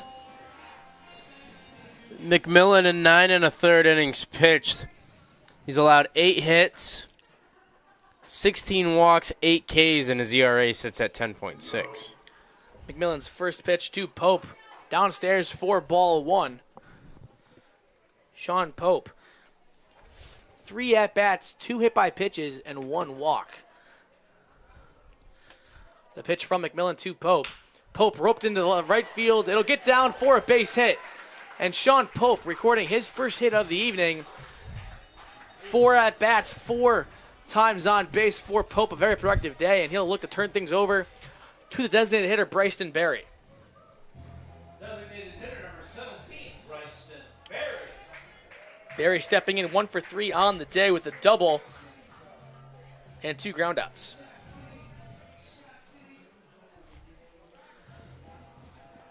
So Sean Pope leading off of first base. He represents the tying run for the Muck Dogs. Bryson Berry ready to deal that one. Shot foul down the right field line into the Newark dugout for strike 1. Interesting, Bryson Berry does not elect to go for a bunt there. Thought they might have bunted and tried to move Pope in a scoring position. But they're going to let Berry swing the bat. See if it pays off for Skip Martinez and the Muck Dogs. The pitch from McMillan to Berry. Upstairs for ball 1. That'll even the count at 1 ball and 1 strike.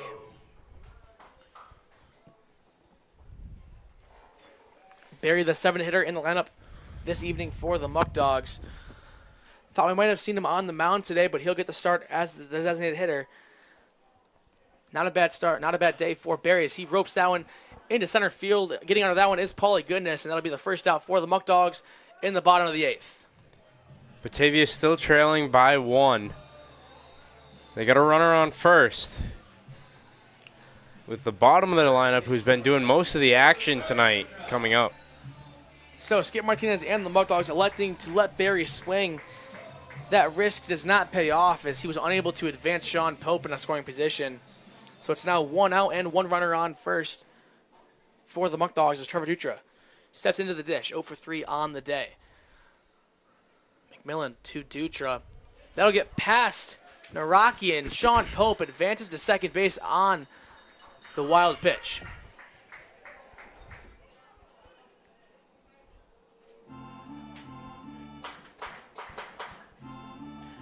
So Sean Pope now standing at scoring position for Trevor Dutra.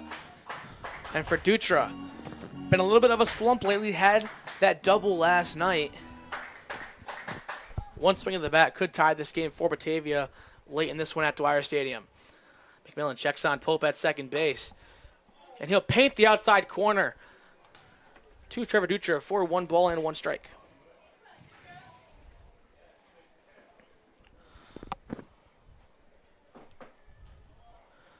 McMillan gets the sign from Naraki. He becomes set. Kicks and deals to Dutra. That one just upstairs for ball 2.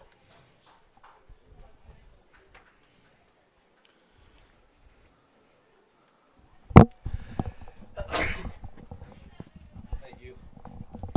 Bless you, Austin. Thanks. McMillan becomes set. The pitch on the way to Dutra. And that one called strike 2, and the catcher had to pick that one off the dirt. And Muck Dog fans not happy with that call. So 2 balls and 2 strikes for Dutra as Sean McMillan looking to work himself out of the jam and give Newark still the lead. He'll do a pickoff move and no throw. Sean Pope able to get back in there safely. Sean Pope, decent speed off of second base. A base hit into the outfield would likely score him. Dutra, the lefty, looking in. Ropes that one down the right field line. That ball's absolutely crushed. Dutra looking at that one. And that one's out of here! Trevor Dutra smokes it down the right field line! A no-doubter! How about that one for Dutra? Right where Greco sends it, he says, if you can do it, I can do it too. He just watches that one fly down the right field line And that, Landon, gives Batavia the lead. And what at bat from Dutra. Gets 2 strike calls on him. And he says, I don't care, I'll do it myself. Gives the Muck Dogs the lead. 8-9 in the bottom of the 8th. And look at Bubba Dog out there giving Dutra some love. Bubba Dog, Dutra is his favorite player. So a lot of love there. New life for the Muck Dogs. And how about all season? Batavia, 1 home run. Tonight they have 2 alone. And those are 2 big home runs. And all Dutra had to do is once he knew, he knew that was gone. A long look at that one as he admired it through the air.